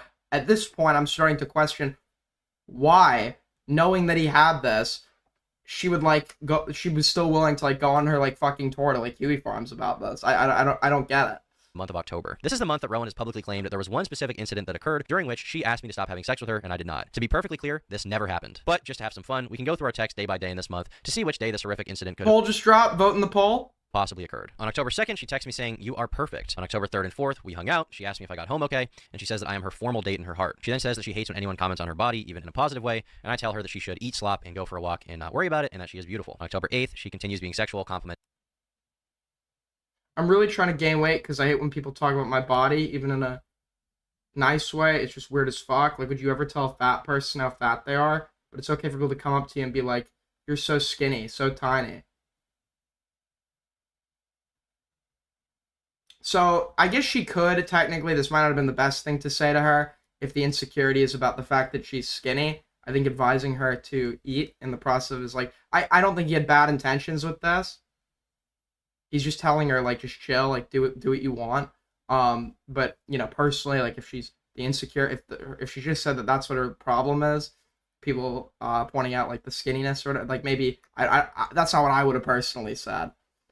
And I tell her that she should eat slop and go for a walk and not worry about it, and that she is beautiful. On October 8th, she continues being sexual, complimenting my arm. She then resends me a meme that says, "Me if I do not have violent sex very soon." On October 8th, she also says, "I miss my handsome husband." Here, I tell her I landed in Texas. She says, "I miss sucking on it." She then texts me saying, "You got to start putting rape time in your reminders." On October 9th, she says that she wants to hang out. I say, Ladies and gentlemen, I'd like to announce we're 4 subscribers away. 4 subscribers away from hitting 7K. 4 subs away. On October 10th, she says, "Let me know when you get back Great safe. stuff. I always have such a fun time with you." On October 14th, she says she wishes she was waking up to me in the morning. She then expresses sadness that I'm not moving closer to the city where she's from to live near her. She then states that her life has improved since meeting me because previously she was partying and going out, and now she spends time with me. On October 15th, she says, "I started my period. I wish I could come suck on it." And that evening, she says, "I would kill myself if I had to talk to any other man but you." I say, "That's true. I'm a nice guy." And she says, "Yeah, I'm the bad guy." On October 17th, we've already read this, but this is once again where she says, "Do you ever go back and watch our videos?" And I say, "Yeah, I do sometimes actually." And she responds to me that she's thinking about that right now and says, quote, "Need that big white cock. In the mirror, you deadass look like the Hulk compared to me." Now, one thing to note here is that at no point does she express that the videos were taken without her consent. Once again, I just want to have that hammered down here. On October 19th, she texts me saying she needs my milk right now. She then says, "I miss my perfect jacked boyfriend," and that night she sends me nudes. At 10 p.m., she sends me a photo of a guy with a clock in his hand and says, "I need that dick." On October 21st, I send her a bicep photo. She responds saying, "You look good, Tom. I can't wait to suck your dick." She says, "I love you. You're a great boyfriend." She then says, Yeah, once again, at this point, it's got, I hate the narrative of, like, the perfect victim. Like, you have to be the perfect victim, or else you're lying about sexual assault or something. But this goes beyond perfect victim shit. At this point, like, her word is completely useless to me. And, you know, unless she has some other piece of evidence or whatever, like, at this point, I'm very inclined to believe the fucking Scorn Lover arc, or the Scorn Lover shit or whatever. says, "You never officially asked me to be your girlfriend," to which I say that we did. On October 23rd, there's proof we hung out that day. She then says, "Text me when you get home safe," and I say, "I made it." She also texted me saying, "I love when my bed smells like your musk." On October 24th, she says, "Good night, you're the best." Okay, we're boyfriend being botted. Yep, we're being botted. Yep, we're being botted. Yep, we're being botted. Thank you for the 5. Thank you for the 5. Much appreciated. Dude, I spoke too soon. October 25th, she sends me a photo of herself in a deer outfit and says, "Meow, I miss Tom's big white dick." That night, she says, "I'm going to send you ass pics tomorrow." On October 26th, we've read this one before, but here she says, "Next time during our epic rape time, you can tie me up." I say, "You mean consensual sex?" And she follows it up. Everybody vote. Vote. I want to figure out how many people are actually watching this shit. Vote in the poll. Are you real? Click that shit. We need to figure out how many are watching. By saying, "You know what I mean, Tom, rough sex." Once again, these are really weird messages to be sending to someone that you now claim is sexually abusing you on a weekly basis. Now, that evening, the evening of October 26th, you can see that I hang out at Rowan's house and I sleep over. Then there's a text that shows that I'm leaving, and mention that I took my friend to the hospital. Let's lock back in. Hold on. Tom's big white dick. That night, she says, "I'm going to send you ass pics tomorrow." On October 26th, we've read this one before, but here she says, "Next time during our epic rape time, you can tie me up." I say, "You mean consensual?" It also seems sex," and strange she follows why up you'd by- be sending, like, lewd images of yourself to somebody you believe is, like, non-consensually recording your sex acts and blackmailing you with that. Right? saying, you know what I mean, Tom, rough sex. Once again, these are really weird messages to be sending to someone that you now claim is sexually abusing you on a weekly basis. Now that evening, the evening of October 26th, you can see that I hang out at Rowan's house and I sleep over. Then there's a text that shows that I'm leaving and mention that I took my friend to the hospital. On October 27th, she says that she hopes I'm doing well. She loves me so much. On October 30th, she says that we'll be married in 2 years. October 31st at 12:30 in the morning, she texts me and says, I had a nightmare you broke up with me. Oh my God. She then says that I should cut a hole in my Batman suit for my dick. On October 31st in the afternoon, she says, oh Tom, I yearn for the big white cock. Were they fucking in a Batman suit? Huh? What's going on there? What's the deal with this supposed Batman suit? Thank you for the $2, Kalora Vetla. Are your subs bots? You were at 7K a few days. Yeah, because I hit 7. I was at 7.1K. Unfortunately, I schizoed out. We had a moment, so we fell below that. But I believe that we can win. I believe that we can win. Cock. On November 1st at 1:20 a.m., she says, up? No good night? I love you? Yeah, it's fucking over. I tell her that I'm falling asleep, and she says, you was madly in love with her and not me. I'm gonna kill myself. I tell her good night, I'll see you tomorrow, and I then say, do not say anything like that ever again. Now, for a little more context on this specific message and what she's talking about here, during our entire relationship, she was extremely insecure about the fact that before I was with her, I had lived with a girl, and she wanted me to basically show more commitment in the relationship than I was willing to show, as far as like moving physically closer to her. And at a few points, she suggested that we move in together, and I said, well, you do have to consider the BPD aspect. You do with BPD. One of the most, it's not universal, there are different kinds of BPD, but with BPD, one of the most like overarching things is this fear of potential rejection and abandonment, which feels like to you like the most devastating end. It feels like a knife. So with that, this whole like, she thinks like he must not actually love her if he's not doing the same level of commitment as he was doing with the other girl. Like, he lived with her, but he doesn't live with me. Like, he must not like really love me like that. He must be like be on the verge of breaking up with me or some shit. That is like a real thing that can happen as a result of somebody's borderline personality disorder.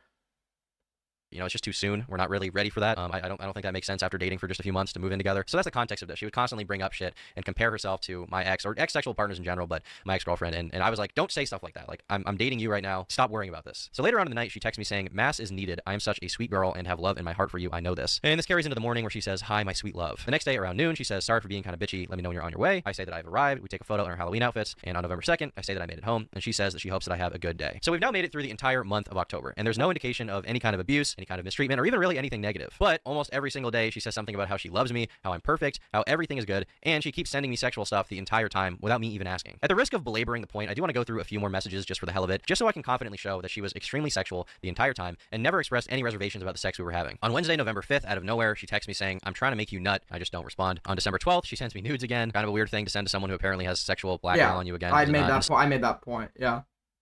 Once again, possible. It's still possible. Maybe she is just insane, and despite having legitimate concerns over this guy having sexual blackmail over it, still decides to send him more anyways. Maybe. You never have a perfect victim.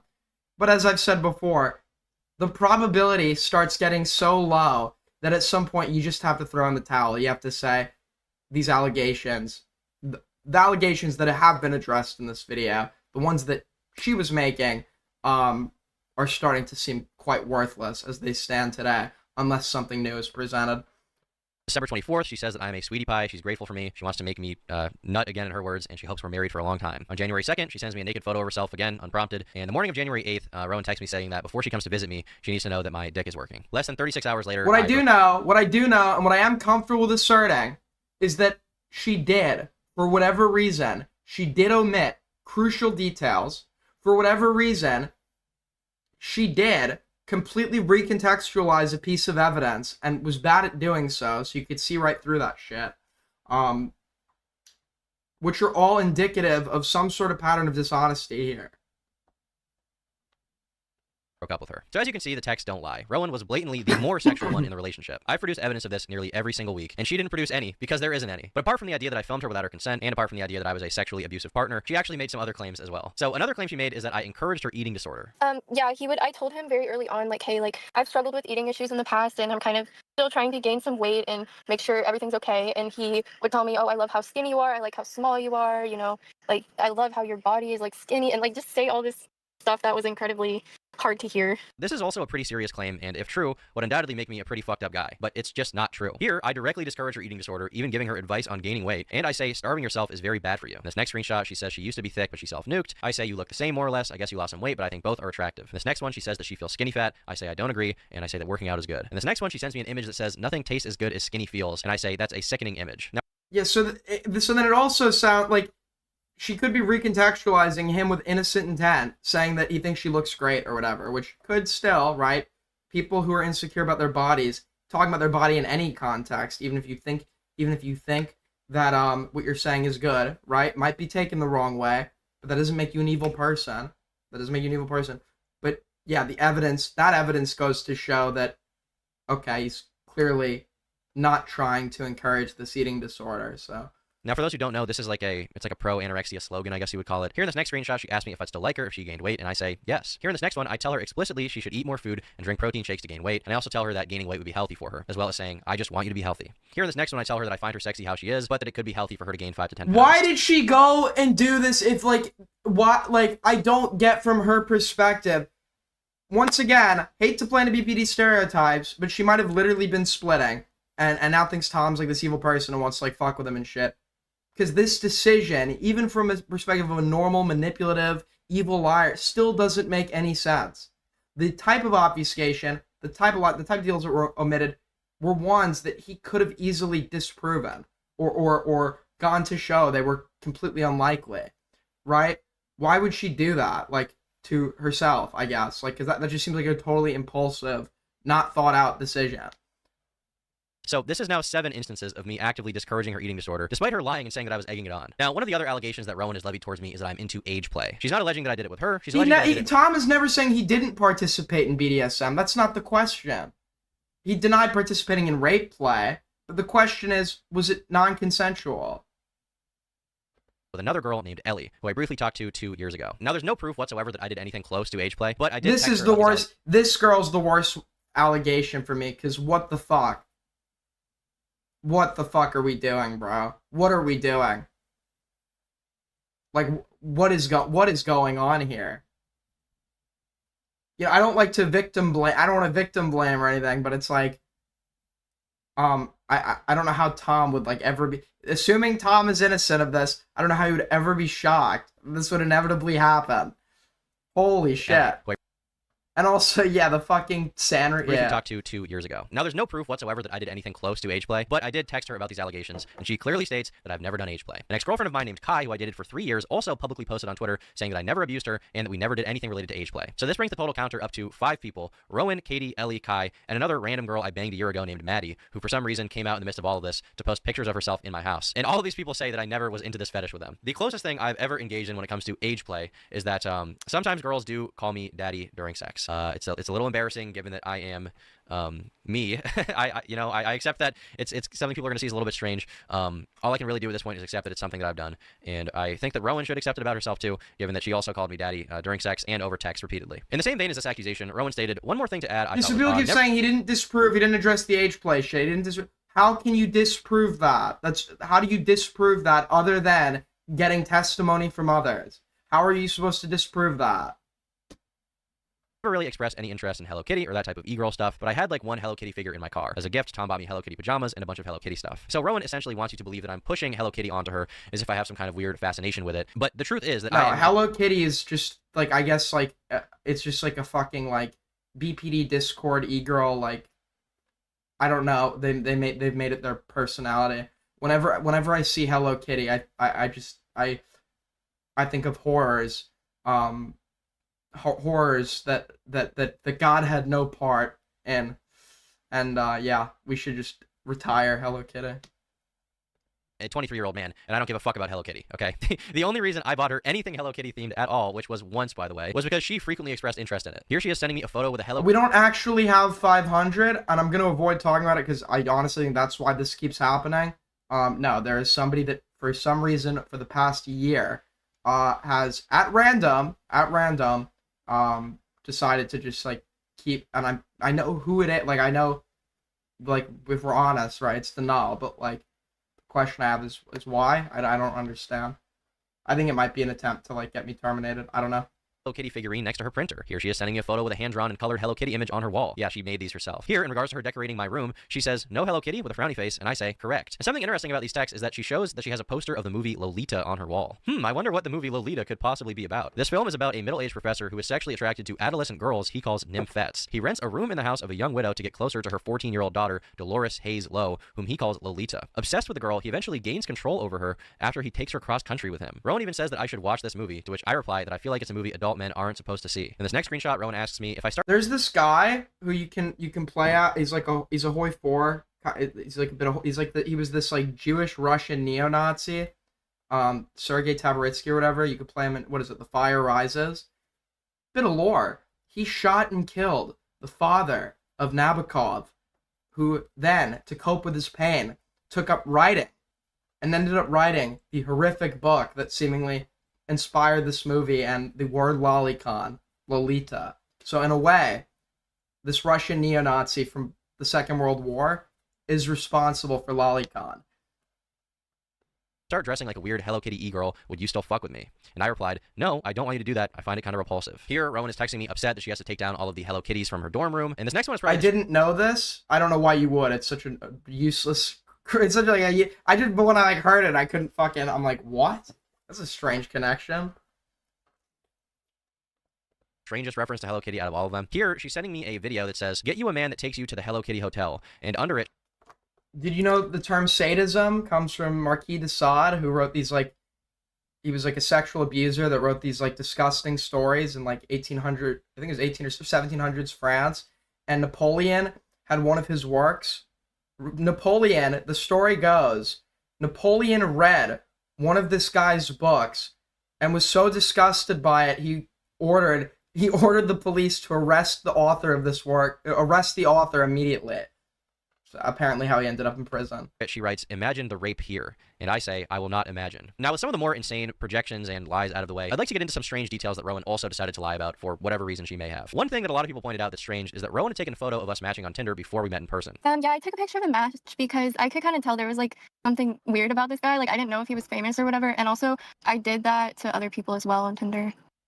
Just like everybody you meshed with to like gossip with, like girlfriends? Yeah, like a couple of them. But yeah, he seemed like kind of weird, so I took pictures of our match. She's also stated repeatedly that she's not a very online person multiple times throughout her testimony. But the wild thing about this is, Rowan had sent me a message on my YouTube connected... She took a picture of their match because he seemed weird. Once again, when we know how she's recontextualized past evidence to spread a misleading narrative, like when she's clearly complaining to her sister about her own mental problem or whatever, and is making it look like that was a prior complaint about Tom, it literally might be the case that she took a photo of the match to, like, ask someone what they think or some shit, right?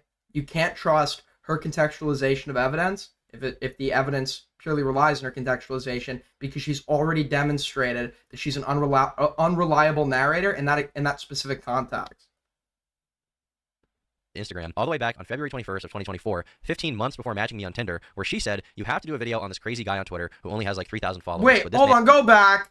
Just like everybody you meshed with to like... And her insane. One thing that a lot of people pointed out that's strange is that Rowan had taken a photo of us matching on Tinder before we met in person. yeah, I took a picture of the match because I could kind of tell there was like something weird about this guy. Like I didn't know if he was famous or whatever. And also I did that to other people as well on Tinder. Just like everybody you meshed with to like gossip with, like girlfriends? Yeah, like a couple of them. But yeah, he seemed like kind of weird, so I took pictures of our match. She's also stated repeatedly that she's not a very online person multiple times. She has no knowledge of what Kiwi Farms is, etc., right? Her testimony. But the wild thing about this is, Rowan had sent me a message on my YouTube connected Instagram all the way back. Dude. Bro, what is anyone what is the defense for this person? This person is a pathological liar. You can, like, is everything once again still possible? Of course it's possible, right? It's possible I have a secret claim to, like, the fucking, I don't know, the Japanese royal family or something. It's possible. But what the fuck are we doing here, bro?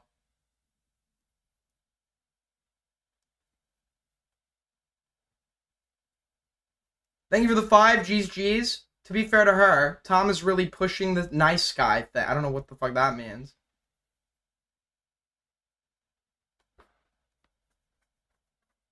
back on February 21st of 2024, 15 months before matching me on Tinder, where she said There's this guy spurging out on Discord called Perry or whatever, who's alluding to jokes about botting you.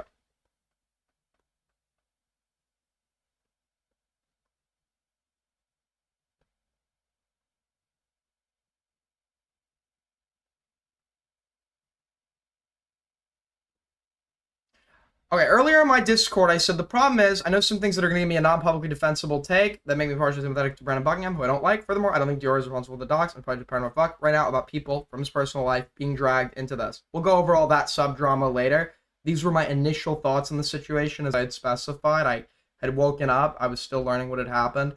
But for full transparency's sake, I was given information that this girl had tried to reach out to a family member of Brandon's. Now, I was told by a source that that's what occurred here. And if that's true, right, then it was like, okay, if he impulsively then goes and like posts her LinkedIn or whatever, that's bad. But I don't really care all that much because like I can understand how somebody who would otherwise be against doxing has their family brought into that shit, and temporarily, in a temporary lapse of judgment, makes that decision.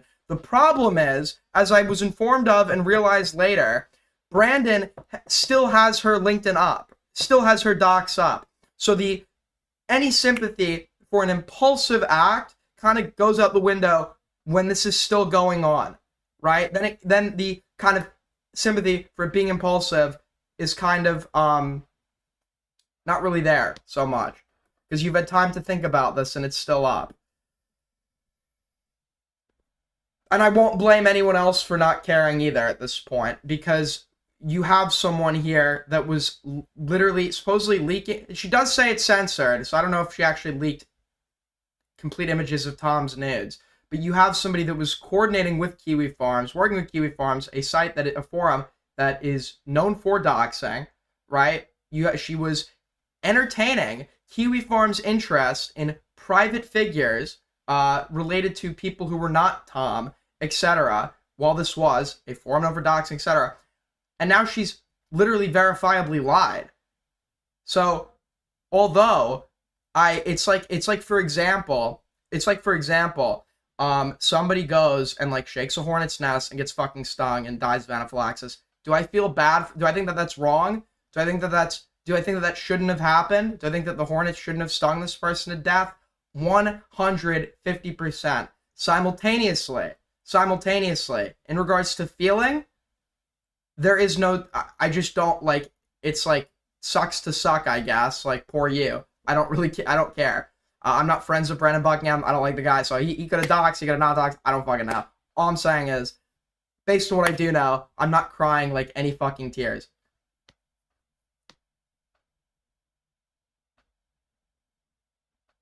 said, you have to do a video on this crazy guy on Twitter who only has like 3,000 followers, but this man is a menace. I even confronted her about this when we first hung out because I found it very strange that she lied to my face when she first met me and said she didn't know who I was. I said, the fact that you keeps trying to say, no, it can still be true, because it technically, I'm trying to be fair. I'm not trying to be somebody that looks like I'm grappling onto one side here. To be fair, as I've said before, this is all still possible, but that possibility is so slim. And that's, by the way, in direct response to the fact that like people are like, oh, well, it doesn't debunk that this happened. It doesn't debunk that this happened. It's like, sure, all of these things could have technically still happened. The problem is, with the new evidence, we go to territory where it is so unlikely that this occurred that it's not even worth giving any weight to the allegation. That is why I said that.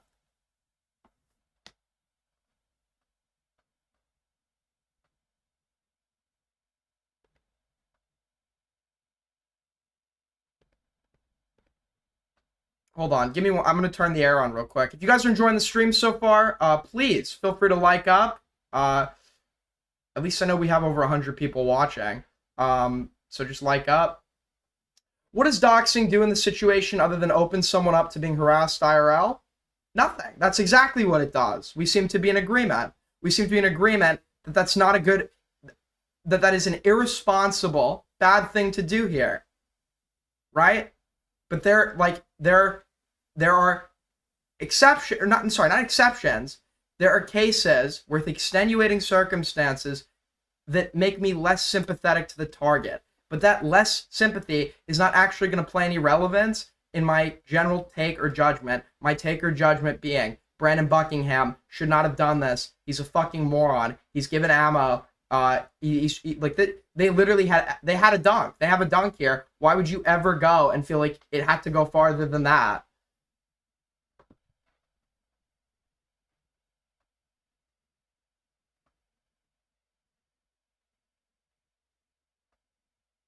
Yeah, but give me 1 sec. I'm gonna turn on the air here really quick. If anyone has any disagreements, once again, call-ins is open.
Apologies, people. I am back. Let's get back into this. I lied because I also had to pee. Sorry. All right. Here we go.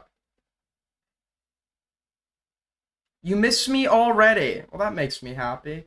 Well, sorry, that doesn't. That makes me feel sad for you, but happy for me because you know it's nice to know someone cares. Said, hey, I looked at our messages on Instagram and saw you DM me over a year ago. Rowan said, oops, yeah, I'm sorry. I didn't want to tell you, but I watched one of your vids a while ago and thought you were cute, but I thought it would be awkward. I responded, that's okay. I was just surprised. She replied, I know I probably look crazy. I said, I mean, a little bit. It's okay. I just wish you told me. That's all. She answered, problem is, even if you're of the opinion, and I know this is going to be, it's actually not hypocritical because my standard is what I did was wrong. I just didn't live up to my own standards. But the point being, like, the other problem with doxing is that it's not like it's unironically, it's an Israeli military coded response because you get all these people that get, especially in regards to such a public situation, innocent people get dragged in because your dox is not just your dox. If you're linked now to your family, you're on their social media, etc., people that have nothing to do with anything you've decided to do and anything that would lead to the judgment that you deserved it would get dragged into that as a result. So it's like using this it's like when Israel bombs an entire like multiple neighborhoods to eliminate like 2 terrorists or some shit and kill civilians in the process. Like it's like that. I didn't want to because I thought it would be weird. I'm sorry. Kind of lied about some stuff. I was like a niche internet micro celebrity on Twitter for a little bit too. I'm chronically Aiden, are you being botted or did you get raided? So views were actually high and then all of a sudden I got botted. And then all of a sudden I got botted for now. It's like the 4th night in a row, which sucks because I started today. We were above 100 concurrent and then we were getting into like 120, 130 and then I got botted. So if you're actually here and you actually exist and you're not a bot, vote in the poll, like the stream. I know we have over 100 watching, so that like button, we should at least, because 30 of you are like overdose some fentanyl. So like at the very least, can we hit 60? Can we hit 60 likes? chronically online and didn't want to We're admit it halfway to all. I've streaming gotten better goal. about it. Once again, this is just another detail that it doesn't even make sense to publicly lie about, but it's just one of those things that makes me question her intentions throughout the entire relationship looking back. Publicly, she's also misrepresented the end of our relationship. In the interview, it stated that our breakup took place in December and that after that she realized how bad it was and she felt the need to contact Katie, who we're gonna get into later. This is blatantly untrue. We broke up on January 10th of this year, 2026, and she began posting about me on January 14th, literally days later. She says the breakup was kind of mutual, an idea that is just bitterly ironic because that's not the case. Immediately after I told Rowan that I wanted to break up with her, she began threatening to post about me online and even began attempting to blackmail me into having sex with her again. I don't know what you want me to say to you. I just want to move on from our relationship and have you go be in your corner. You can meet other guys and it'll be fine. I'll go meet other girls. We'll just. I'm sorry. We gotta lock in. I'm rewinding a little bit. Sorry. Locking in. No more chat. Locking in. All right. 2024, 15 months before matching me on Tinder, where she said, you have to do a video on this crazy guy on Twitter who only has like 3,000 followers, but this man is a menace. I even confronted her about this when we first hung out because I found it very strange that she lied to my face when she first met me and said she didn't know who I was. I said, hey, I looked at our messages on Instagram and saw you DM me over a year ago. Rowan said, oops, yeah, I'm sorry. I didn't want to tell you, but I watched one of your vids a while ago. What? So if she watched his videos, she would have seen the view count and the sub count. She would have known how big he was. So not only is she like lying in hindsight, she was lying to him at the time, which is just also like a crazy thing to do.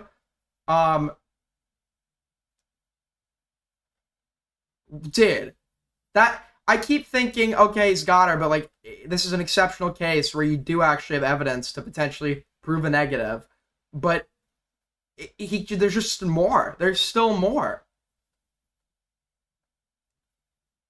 She's just like a fucking verifiable liar.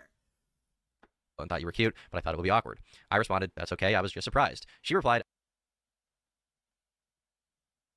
I know I probably look crazy. I said, I mean a little bit, it's okay. I just wish you told me, that's all. She answered, I didn't want to because I thought it would be weird. I'm sorry. Kinda lied about some stuff. I was like a niche internet micro celebrity on Twitter for a little bit too. I'm chronically online and didn't want to admit it, lol. I've gotten better about it. Once again, this is just another detail that it doesn't even make sense to publicly lie about, but it's just one of those things that makes me question her intentions throughout the entire relationship looking back. Publicly, she's also misrepresented the end of our relationship. In the interview, it stated that our breakup took place in December and that after that she realized how bad it was and she felt the need to contact Katie, who we're gonna get into later. This is blatantly untrue. We broke up on January 10th of this year, 2026, and she began posting about me on January 14th, literally days later. She says the breakup was kind of mutual, an idea that is just bitterly ironic because that's not the case. Immediately after I told Rowan that I wanted to break up with her, she began threatening to post about me online and even began attempting to blackmail me into having sex with her again. I don't know what you want me to say to you. I just want to move on from our relationship and have you go be in your corner. You can There is no way. If he is a recording, he won. I'm sorry.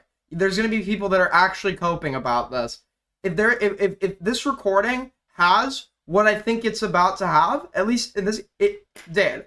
There's no fucking way. And it'll be fine. I'll go meet other girls. We'll break up. No, you won't, because I'm gonna make it hard for you to ever be in a relationship. Why? Because you don't deserve one. Why? Because you're a piece of shit. Why? Because our whole relationship, you act like everything is all about you the whole time. Okay. Wouldn't your first grievance be that this guy was like supposedly like non-consensual recording you during sex and punching you and shit? You don't give a fuck. You're just an awful guy, and I'm so sorry that your mom raised you. She seemed like a nice lady, but clearly she did something very wrong. Okay, Rowan, I just want to move on and have my life. So this girl lied that she was a normie, knew about his channel, lied to him to get into this relationship, and then has told several verifiable lies following the two of them breaking. Dude, this is like the shit, by the way, that like, as I said before, people do like tend to overestimate the amount of false accusers out there, but they do exist, and this is the kind of like level that like everyone fucking fears. Like, to be in a situation that is like legitimately fucking like, it's scary, right? Life, and you'll move on and have your life, and we can be in our own corners. We don't have to do damage to each other. We don't have to cause each other any more anguish. Okay. I just want to see you again, though. Like, do you think we'll ever be able to see each other? After the way these conversations have gone today. The other biggest sign of someone who's coping after a breakup or is in denial is when they pretend like the breakup wasn't initiated by the other party and done by the other party. They have to say it was mutual to cope with the fact that they were unwanted. I really don't think so. Why? Because you're like threatening to blackmail me. I'm not. Well, if you don't come see me, then I will. I stated blatantly that I did not want to have sex with her. I didn't want to be with her anymore. I just wanted out of the relationship. This is something she was completely unwilling to accept, and that's why after I stopped talking to her, she proceeded to call me over 30 times and texted me 80 times with no response. She is Bruh, what? Everybody uses the insane BPD girl, like genuinely shitty people use that kind of thing to talk about their accusers to cope. Like Tectone tried to portray that narrative. This is the one case where this is one of the cases I've seen where that would legitimately work. That characterization would probably be accurate. Holy fuck, bro. This is like a walking stereotype of a relationship. publicly claiming to be a victim of sexual abuse while begging me to fuck her again. Like you've done all this like weird shit. Like I don't like it. Like you're so. It's weird. over, bro. What the fuck is wrong with this person? What is legitimately wrong with this person? Holy shit, bro. You treat me badly, especially during sex, and like over the phone, I just listed everything that he had done wrong, and he was like, "Well, you can leave me if you want." And I was like, "Yeah, I think I'm gonna leave you." That's basically what happened. But there was no like specific like. Did you guys talk at all between breaking up and then? Tom and I. Yeah. I don't believe so because I blocked him. Even this detail is also so insane. While it is true that once she started to lose her mind, I did stop talking to her, she continued speaking at me, alternating between begging me to forgive her for breaking up with her, saying she wanted to have sex with me again, and sending me psychotic text messages filled with lies that she came up with once I dumped her. You recorded other girls too. During sex, you recorded other girls during. Like the same thing where you don't ask, you just pull your phone out and record it. That's illegal, Tom. I hope you delete them because you really have some sick power thing. Hitting and choke. So this idea is first mentioned in the course of the 80 schizophrenic texts that only occur. The only documentation that this grievance had been brought up, it all comes after the breakup, which she verifiably is acting emotionally unstable in response to, and has accurately told verifiable lies in the course of that emotionally unstable response. Now, with Rowan dealt with, the next person I'd like to address is Clorox Katie. Katie's a girl I had a pretty Yeah, sexual keep in relationship mind, with 2 years ago. supposedly there are other accusers here. I'm not as familiar with the specific nature of the allegations made by the other accusers. So if I'm missing something here, I don't want my defense to be entirely, or I don't want this to be entirely a defense or entirely one-sided. I want to be neutral. If Tom is omitting something or not mentioning something that I may have missed, feel free to bring it up. But right now, in regards to the in regards to the shit with the first accuser, like, yeah, he would be a victim in that case. He seems like he's a victim, right? That is incredibly like the level of lying and malice and usage of threats, and recontextualization of evidence that clearly doesn't mean the thing that she's trying to pretend it means, etc. Is, yeah, like, what the fuck are we doing here, dude? Began posting about me on the same day as Rowan. Now, back when we were hanging out, she flew all the way from California to Maine to hang out with me twice. In the interview, she describes her time with me as the worst experience of her life. Dude, Cal knows, dude. Caloravella knows. Nobody can make fun of you. Nobody can make fun of you for being single in California. Nobody can make fun of you for being single in California. Okay? If you know, you know. If you know, you fucking know. And then you fly back. And how did that go? How long did you Horrible. That was the worst experience of my life, I think. And she also took to the forum to make some posts about me. Yes, Tom is extremely harsh during sex. I've been down the kink roads in my life, and how he acts is actually just evil and almost sadistic. Not even kinked up, just actually a Patrick Bateman-type gooner. When asked how things between us ended, here's what she had to say. I just truly thought he was a cringe who definitely was going to beat me later if I stayed around. We only had a 2-month fling, but even my insane ass was scared of how he acted. So once again, what you think is not going to matter when you're making an allegation against someone else. What's going to matter is what they did to make you think that, and whether or not, if you believed that, if you were uncomfortable saying, was that vocalized? Was that said? Because as far as I know, nobody's in a relationship with somebody that can read minds. They can only read statements and verbal keys or non-verbal keys and take precautionary measures like, you know, not assuming someone wants something and asking in advance.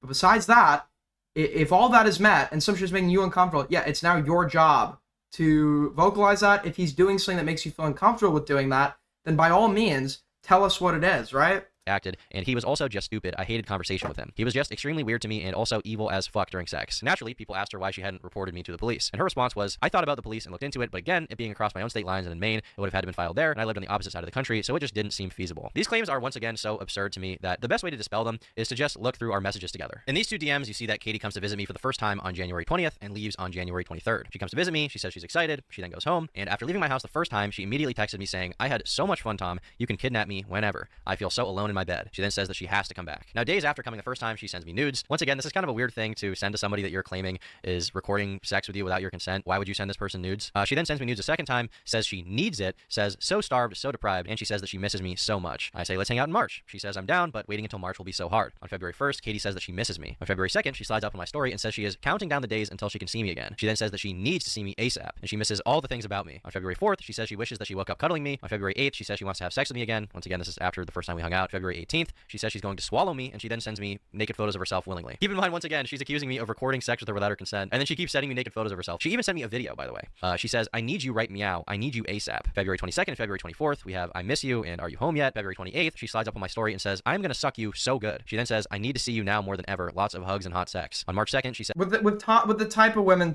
like, once again, I've also said, like, sometimes it's a bit of a red flag if you have multiple accusers coming out against you, because, you know, now you have the word of multiple people. But as I said before, all of that is possible. And the problem is with the dating pool that I guess Tom is picking from, I think that possibility goes up exponentially. And yeah, I think it is going to be a total liability if he is not, like, if he doesn't change as a result of this. You know, I'm not trying to, once again, victim blame or anything, but, like, dude, this needs to be like a fucking wake up call for you. Like, the sex cannot be that good that it's like worth all this shit.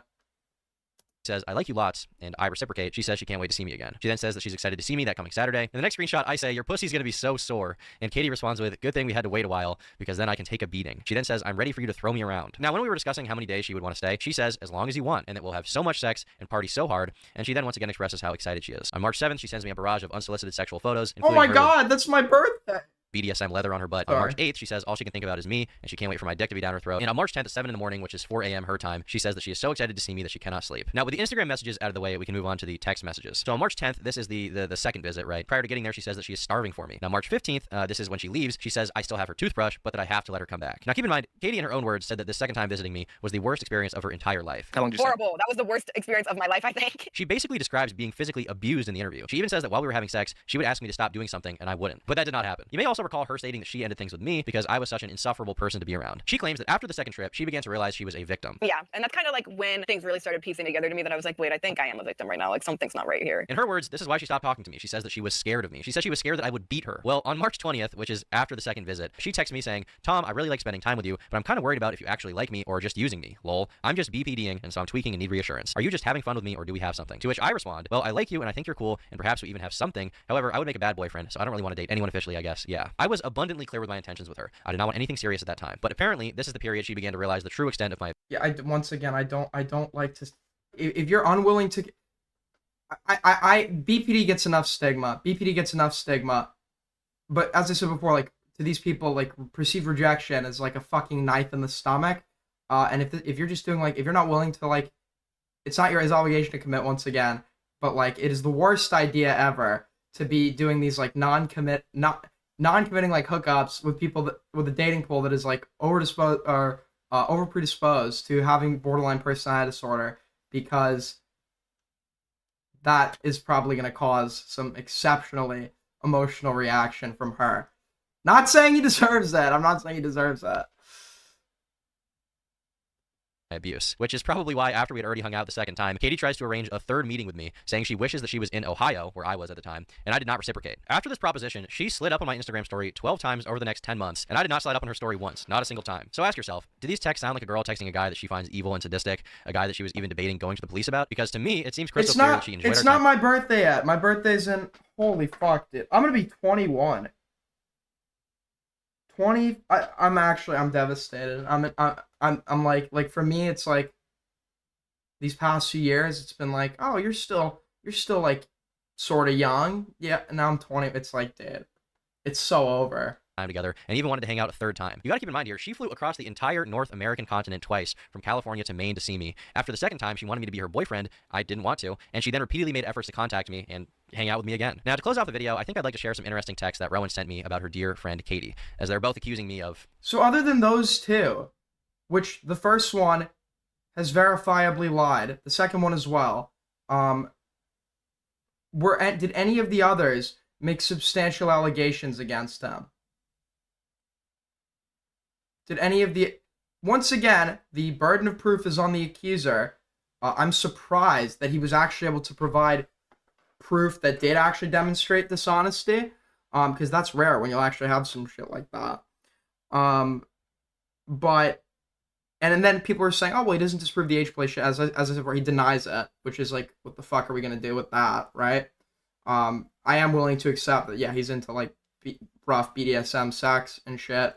If you're into that and that's your like kink or whatever, you find people that are also into that, use safe words, have explicit consent, etc. Which there's no evidence to suggest that there wasn't explicit consent, which I would kind of need before I'd ascertain that, or before I would accuse somebody of being like a fucking rapist. Why is Dick? I don't know. He can call in if he wants. I mean, whatever it is they're even trying to say at this point. After she saw that I was following Katie on Instagram, she messaged me on December 8th saying, did you know Clorox Katie tried to fuck Jet Neptune? Those girls, too, make themselves easy targets with the hair and piercings because they have sexual trauma. She then says, they complain about sexual assault a lot because they will fuck anything that breathes. 1 month and 2 days later, I broke up with Rowan. And in the middle of her unhinged tirade about me, she told me that she would be messaging as many girls I had been with as possible to try and find whatever dirt she could so that she could run to the internet about it. Now, I've seen a lot of people say things to the effect of, Tom's a hypocrite. He gooned. And you're right, I did goon, okay? I did not stop gooning.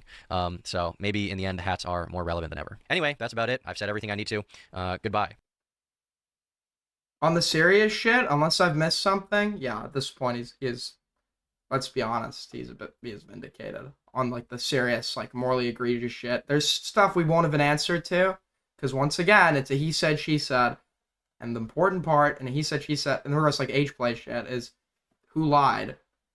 Right, and if you or who's lying, and if one of the parties has verifiably told numerous lies, then you're going to be more inclined to believe the party that has not and be distrusting of their word, especially when there could be proven outsider motives for what they are saying, right, or why they're saying what they're saying. And in both of these cases, you have clear motive to lie, in an attempt to smear him and ruin him, right? In addition to overt lies that they did tell.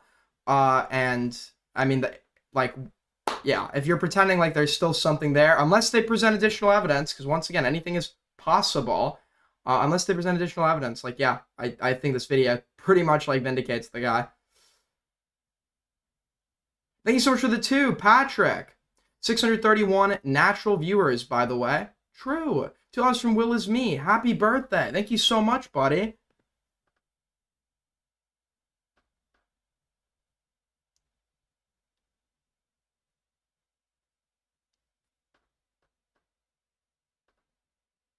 All right, next segment.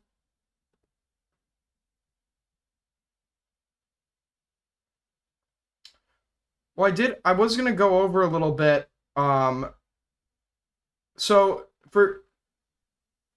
for those of you that are unaware, obviously, just briefly to wrap this up, this is breaching into the commentary Civil War area, where apparently Nick and Chud, and it has been the most ridiculous fucking thing I've ever seen. At one point, I was friends with the both of them, and I was like the in-between or whatever, right? I wouldn't leak shit that one was saying to the other, but they clearly didn't like each other anymore, but they were pretending like they did, and there has been this animosity that has continued 4 months, and if anyone tells you otherwise, they're being dishonest. And it's like, why is there something that people are trying to preserve here that is just non-fucking existent?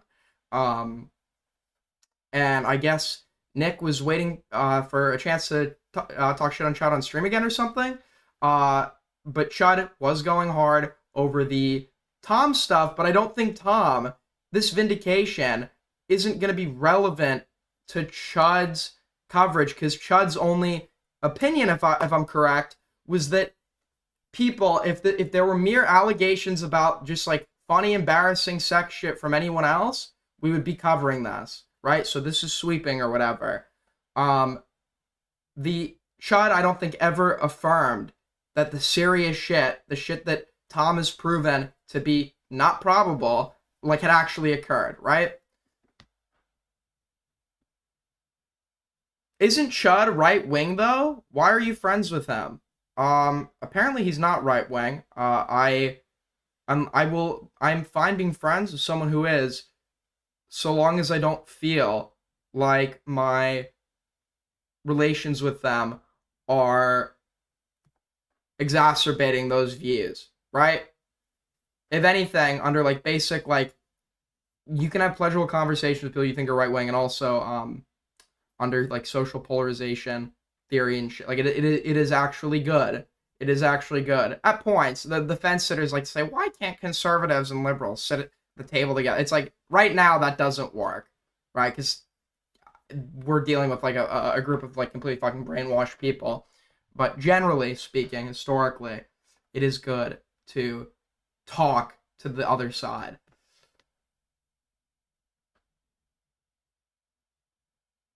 Augie's extremely right-wing too.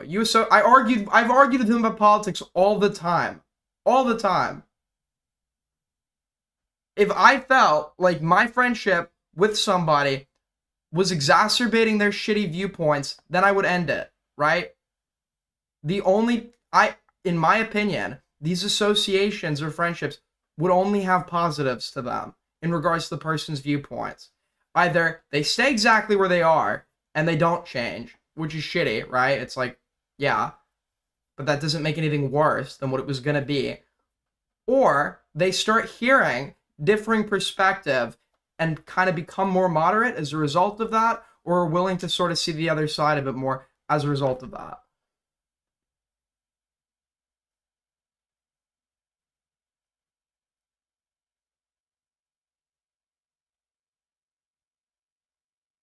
Okay, but you still associate with him. You're still friends, aren't you? Do you want to call in about this?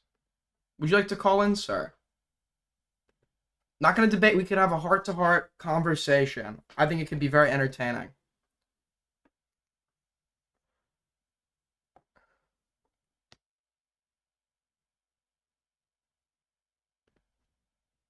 If you don't want to be friends with somebody because they are right-wing, just like if you're a black dude, you have no obligation to try to de-radicalize racist people. That's not your fucking job. You shouldn't be expected to do that. But if somebody does, right? If there's which there's a black guy who tried to befriend KKK members who ended up giving up the robe as a result, right? If we affirm that guy and can admit, okay, this is good, right? That's not saying there's an expectation that black people do this, right? You have no obligation to do this.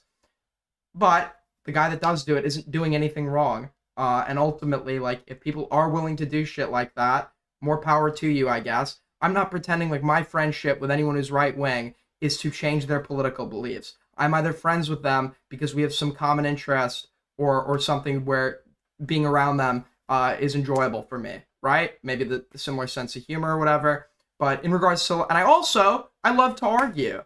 I love to argue. I'm naturally friends with people who I disagree with.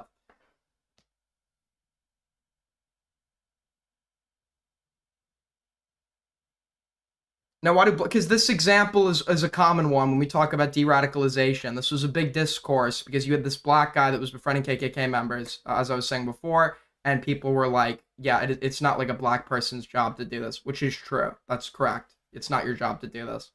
But if someone does do it, you know, that it takes an incredible amount of patience. It does play on pre-established social theories and social psychology, right? And if it gets people de-radicalized as a result, there's nothing wrong with that.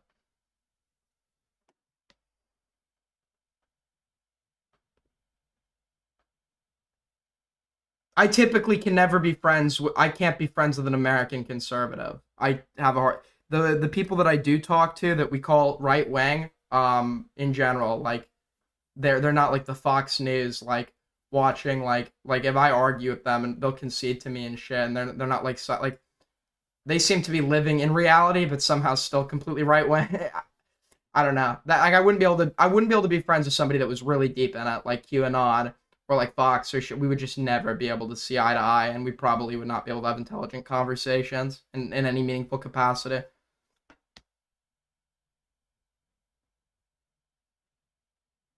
Yeah, I'm not friends with people that like Trump. I'm not friends with people that like Trump. the people that I do know that can be considered right-wing all hate Trump. They don't deny what this person is, like many other people like to.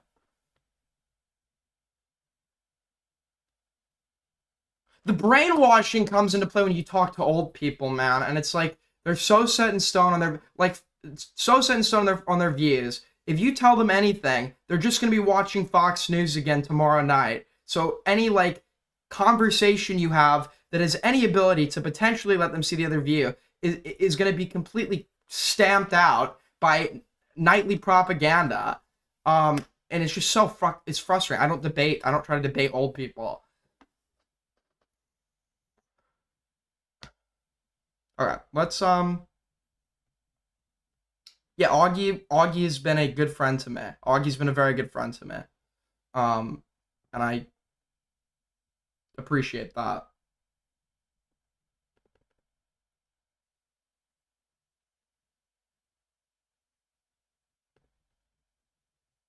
All right. So, where was I?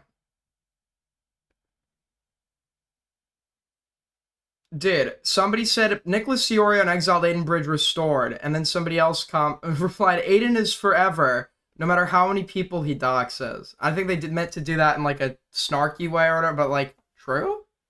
Unironically, based? Okay, sorry. Back to where we were. I gotta be very careful.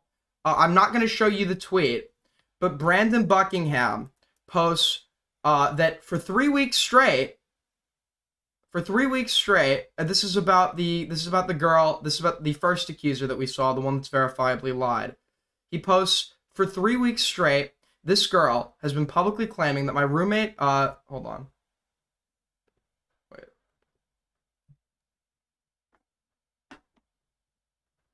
Here, there we go. Sorry, I'll full screen it because there's nothing to show on screen because I can't show you the original tweet. For 3 weeks straight, this girl has been publicly claiming that my roommate, Turkey Tom, has been sexually/physically abusive, non-consensually filmed sexual encounters, encouraged her eating disorder, along with an absurd amount of other blatantly false claims. In her sick attempt to ruin Tom's life, she also brought up my wife and daughter and implied he was a danger to my child. Since she wants to post about my family publicly on Kiwi Farms, here is her public LinkedIn profile. Yeah. Brandon obviously crossed the line here. You can't defend it, right? There's no offense to it. Is there mitigating circumstances that would maybe lead to, okay, this is an impulsive decision that potentially could, I don't like Brandon Buckingham for unrelated reasons, but could a good person be pushed into doing something like that as a result? Yeah, absolutely.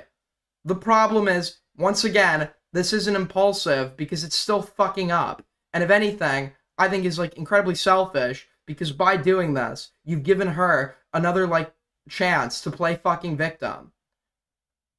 Tom had a slam dunk on her. Why do you need to then go and take it that step further? And by virtue of your association with Tom, people can now use this, disingenuously, of course, to reflect on Tom himself, their claims of coordinated doxing campaigns, etc.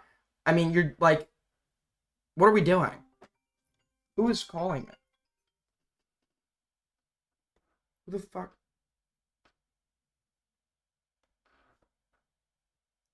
Yo, I'm on stream. You good? Yeah. Probably a few hours. You'll probably be sleeping. I'll give you a call tomorrow. What? Anyways. What was I doing? Yeah. She was going to get doxxed regardless, but I think they all set it up. I don't think it was a setup. I legitimately don't. If I did think it was, I'd absolutely say so.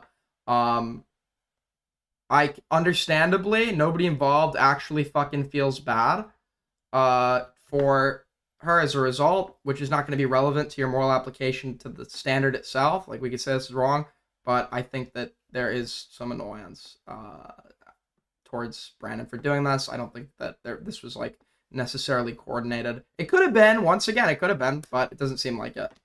And yeah, we shouldn't do shit like this. You have to be, unironically, the bigger person.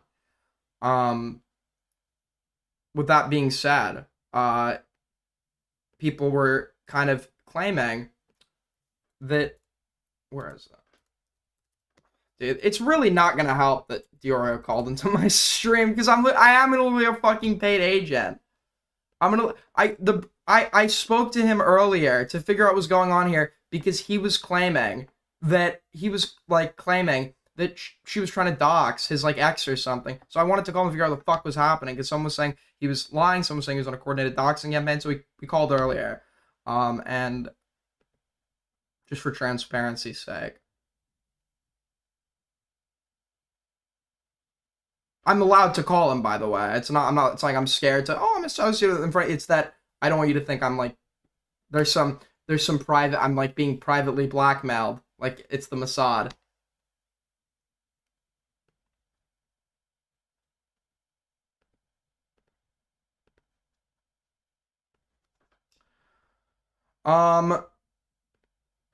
So, in regards to Dioria's tweets, which we could pull up, I just want to be careful that I'm not, once again, signal boosting her docs when I pull up anything related to this. But we could check out that a little bit and see what is going on over there.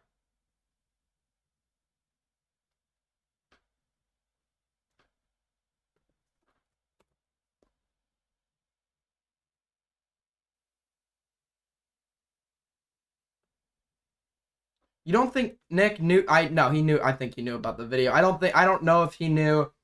Maybe I don't know if he was actually shown the DMs or anything, but he absolutely knew there was going to be a response.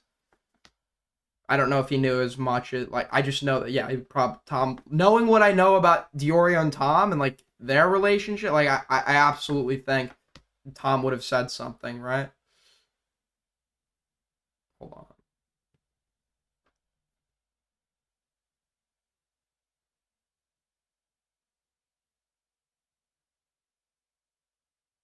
So, but Diorio here is like clearly like he's salty at Chud or whatever. So you have, he's referencing like Chud doing the what would you call rabble rousers, or the tactic of like they're lying to, or no, sorry, they're sweeping, which they do sweep. Nobody's gonna like, they shouldn't deny it, right? They do sweep, but from the perspective of assuming Diorio did know that this was going to drop, his statement at the time was fine.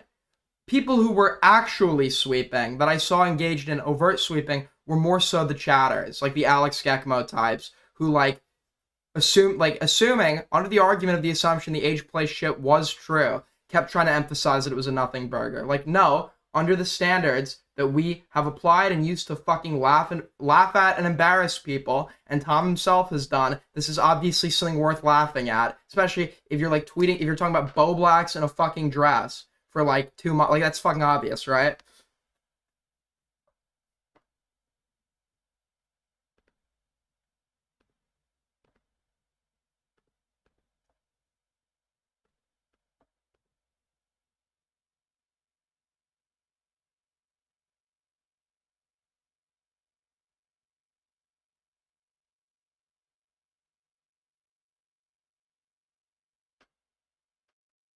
Wait, did Chud call into Augie's stream?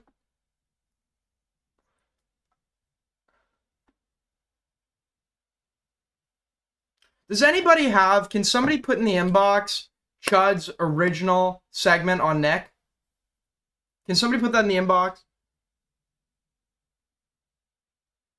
Okay. We're gonna make a statement once we have both watched the video and collected our thoughts. No, you don't, cunt. That doesn't okay. That doesn't even make sense. It would be, no, you aren't. We're gonna make a statement. No, you don't, cunt. What? Turkey Tom's Axe attempted to dox an offline person. I attended VidCon in 2025. This was done because she must have known something, and she wanted us to suffer for simply knowing Tom. This worthless bitch gets no sympathy from me. And then everyone was presenting a text that she sent as if that was Dioria's only reasoning for this, which wasn't, that just wasn't true. That wasn't true, right? You have, by the way, at this point, even if she makes the argument that before She didn't know what Kiwi Farms was, just like she didn't know that Tom was a YouTuber success or famous or whatever, when we have evidence that she lied about that too. At this point, as she's engaged with this platform repeatedly, spoken to the owner himself, she 150% knows what Kiwi Farms is. She 150% knows about the doxing and shit.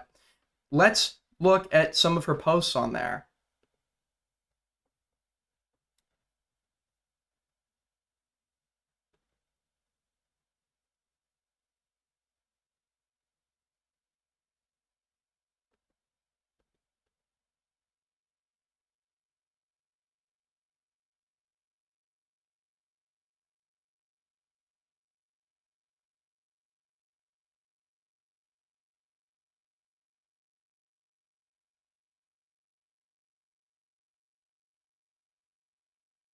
Wait, which one is the one I'm looking for?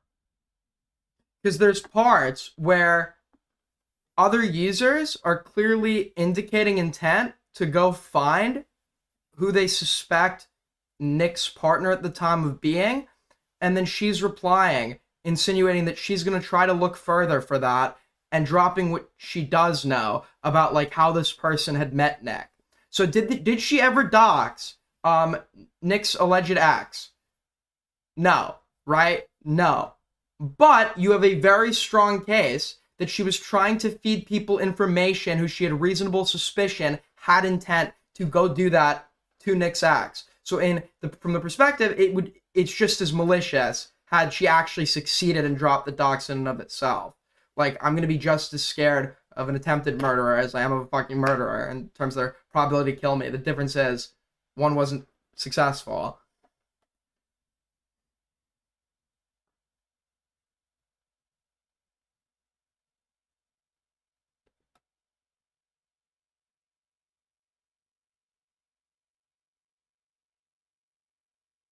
Yeah, so this right here is in response to a user. This comment where she's saying, I don't know who it is. She told me the girl was apparently a long-term GF he's known since elementary school. I asked her who she is just now. This was in response to somebody that demonstrated reasonable suspicion that they were looking to dox the ex, right? This would indicate that she's looking for that for whoever it is that she's replying to that is reasonably demonstrated that intent. So it is absolutely fair to assert, that this person did have the intent of dragging in and naming the personal relations of people that she believed to be involved with this on Kiwi Farms, a site that we reasonably could infer she knew was notorious for doxing.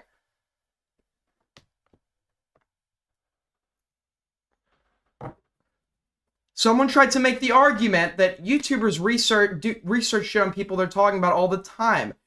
Researching stuff for private knowledge is going to be different. Researching stuff for private knowledge for the sake of content creation or video, etc., in and of itself, that's going to be substantially and relevantly different from going onto a known doxing forum and attempting to give information to people that have shown that they actually intend to use the provided information for malicious intent, right? In one instance, you have ultimate control of where the information would end up, right? So you can choose to not use it maliciously or whatever if you're the only party privy to whatever it is you found. Depending on how much digging you're doing, it's still weird or whatever. In the other case, you're actively supporting that information's usage in for malicious reasons.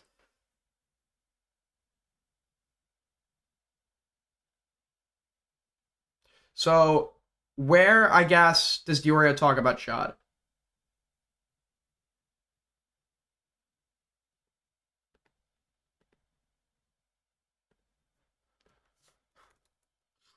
By the way, if you guys are supporting the stream, we're over halfway to Streamly goal.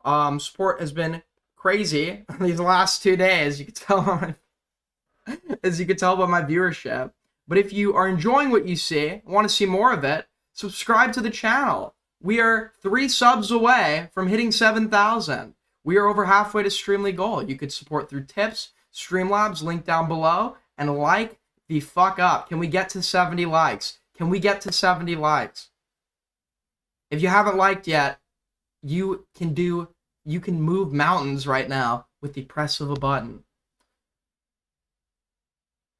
Cool. Okay. So let's get into Dioria's stream from tonight, I guess. We're just gonna look at the Chud part. Is the stream up? Is it members only? Am I gonna... Where the fuck is this, dude?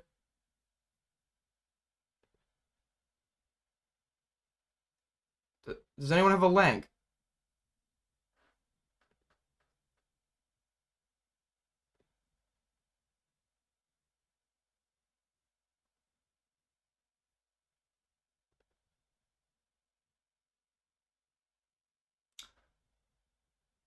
The stream, I think everyone in the stream segment got it. I want to be in the stream segment. Oh, you have it? Yeah, send the link in my inbox.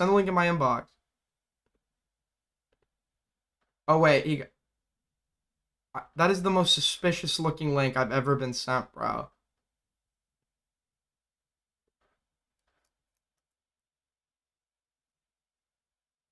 I guess I could...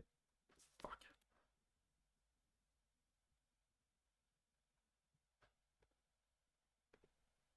Oh, no, it's real. We got it. Hi, friends. How's everybody doing? I'm We got sorry I'm late. We got it. The only pain in the ass is you can't search transcript.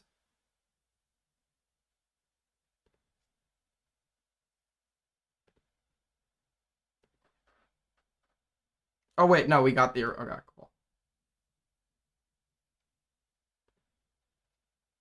Oh, we still can't search the transcript. Hi, friends. Drama right now? I would say. Do you think you agree? I would say that's like the biggest one. But there's a bigger one right now. For right now, there's a bigger one. I do want to show you this because I think it's really funny and I want to shit on the NHL for a second. This is like psychotic. In Left 4 Dead, real name Kate. Where's the part where he... Okay, someone must have clipped this, certainly, right? Somebody clipped it. Let's look on X real quick.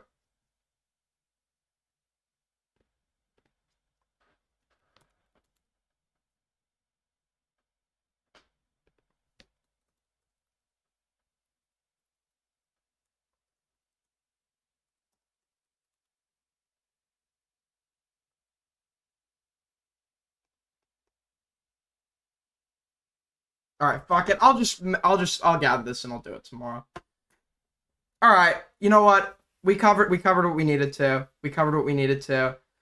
With that being said, ladies and gentlemen, I will be back in California by the end of this week. So, streaming time should be getting better. My mic and shit should be getting better. When I get back, the lock-in of the century is incoming, okay? The lock-in of the century is incoming.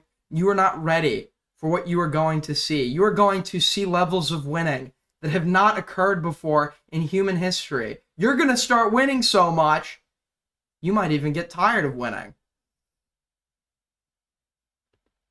I'll be live tomorrow to cover anything I missed today, as well as, I won't spoil it for you. Let's just say the Yo Mama guy,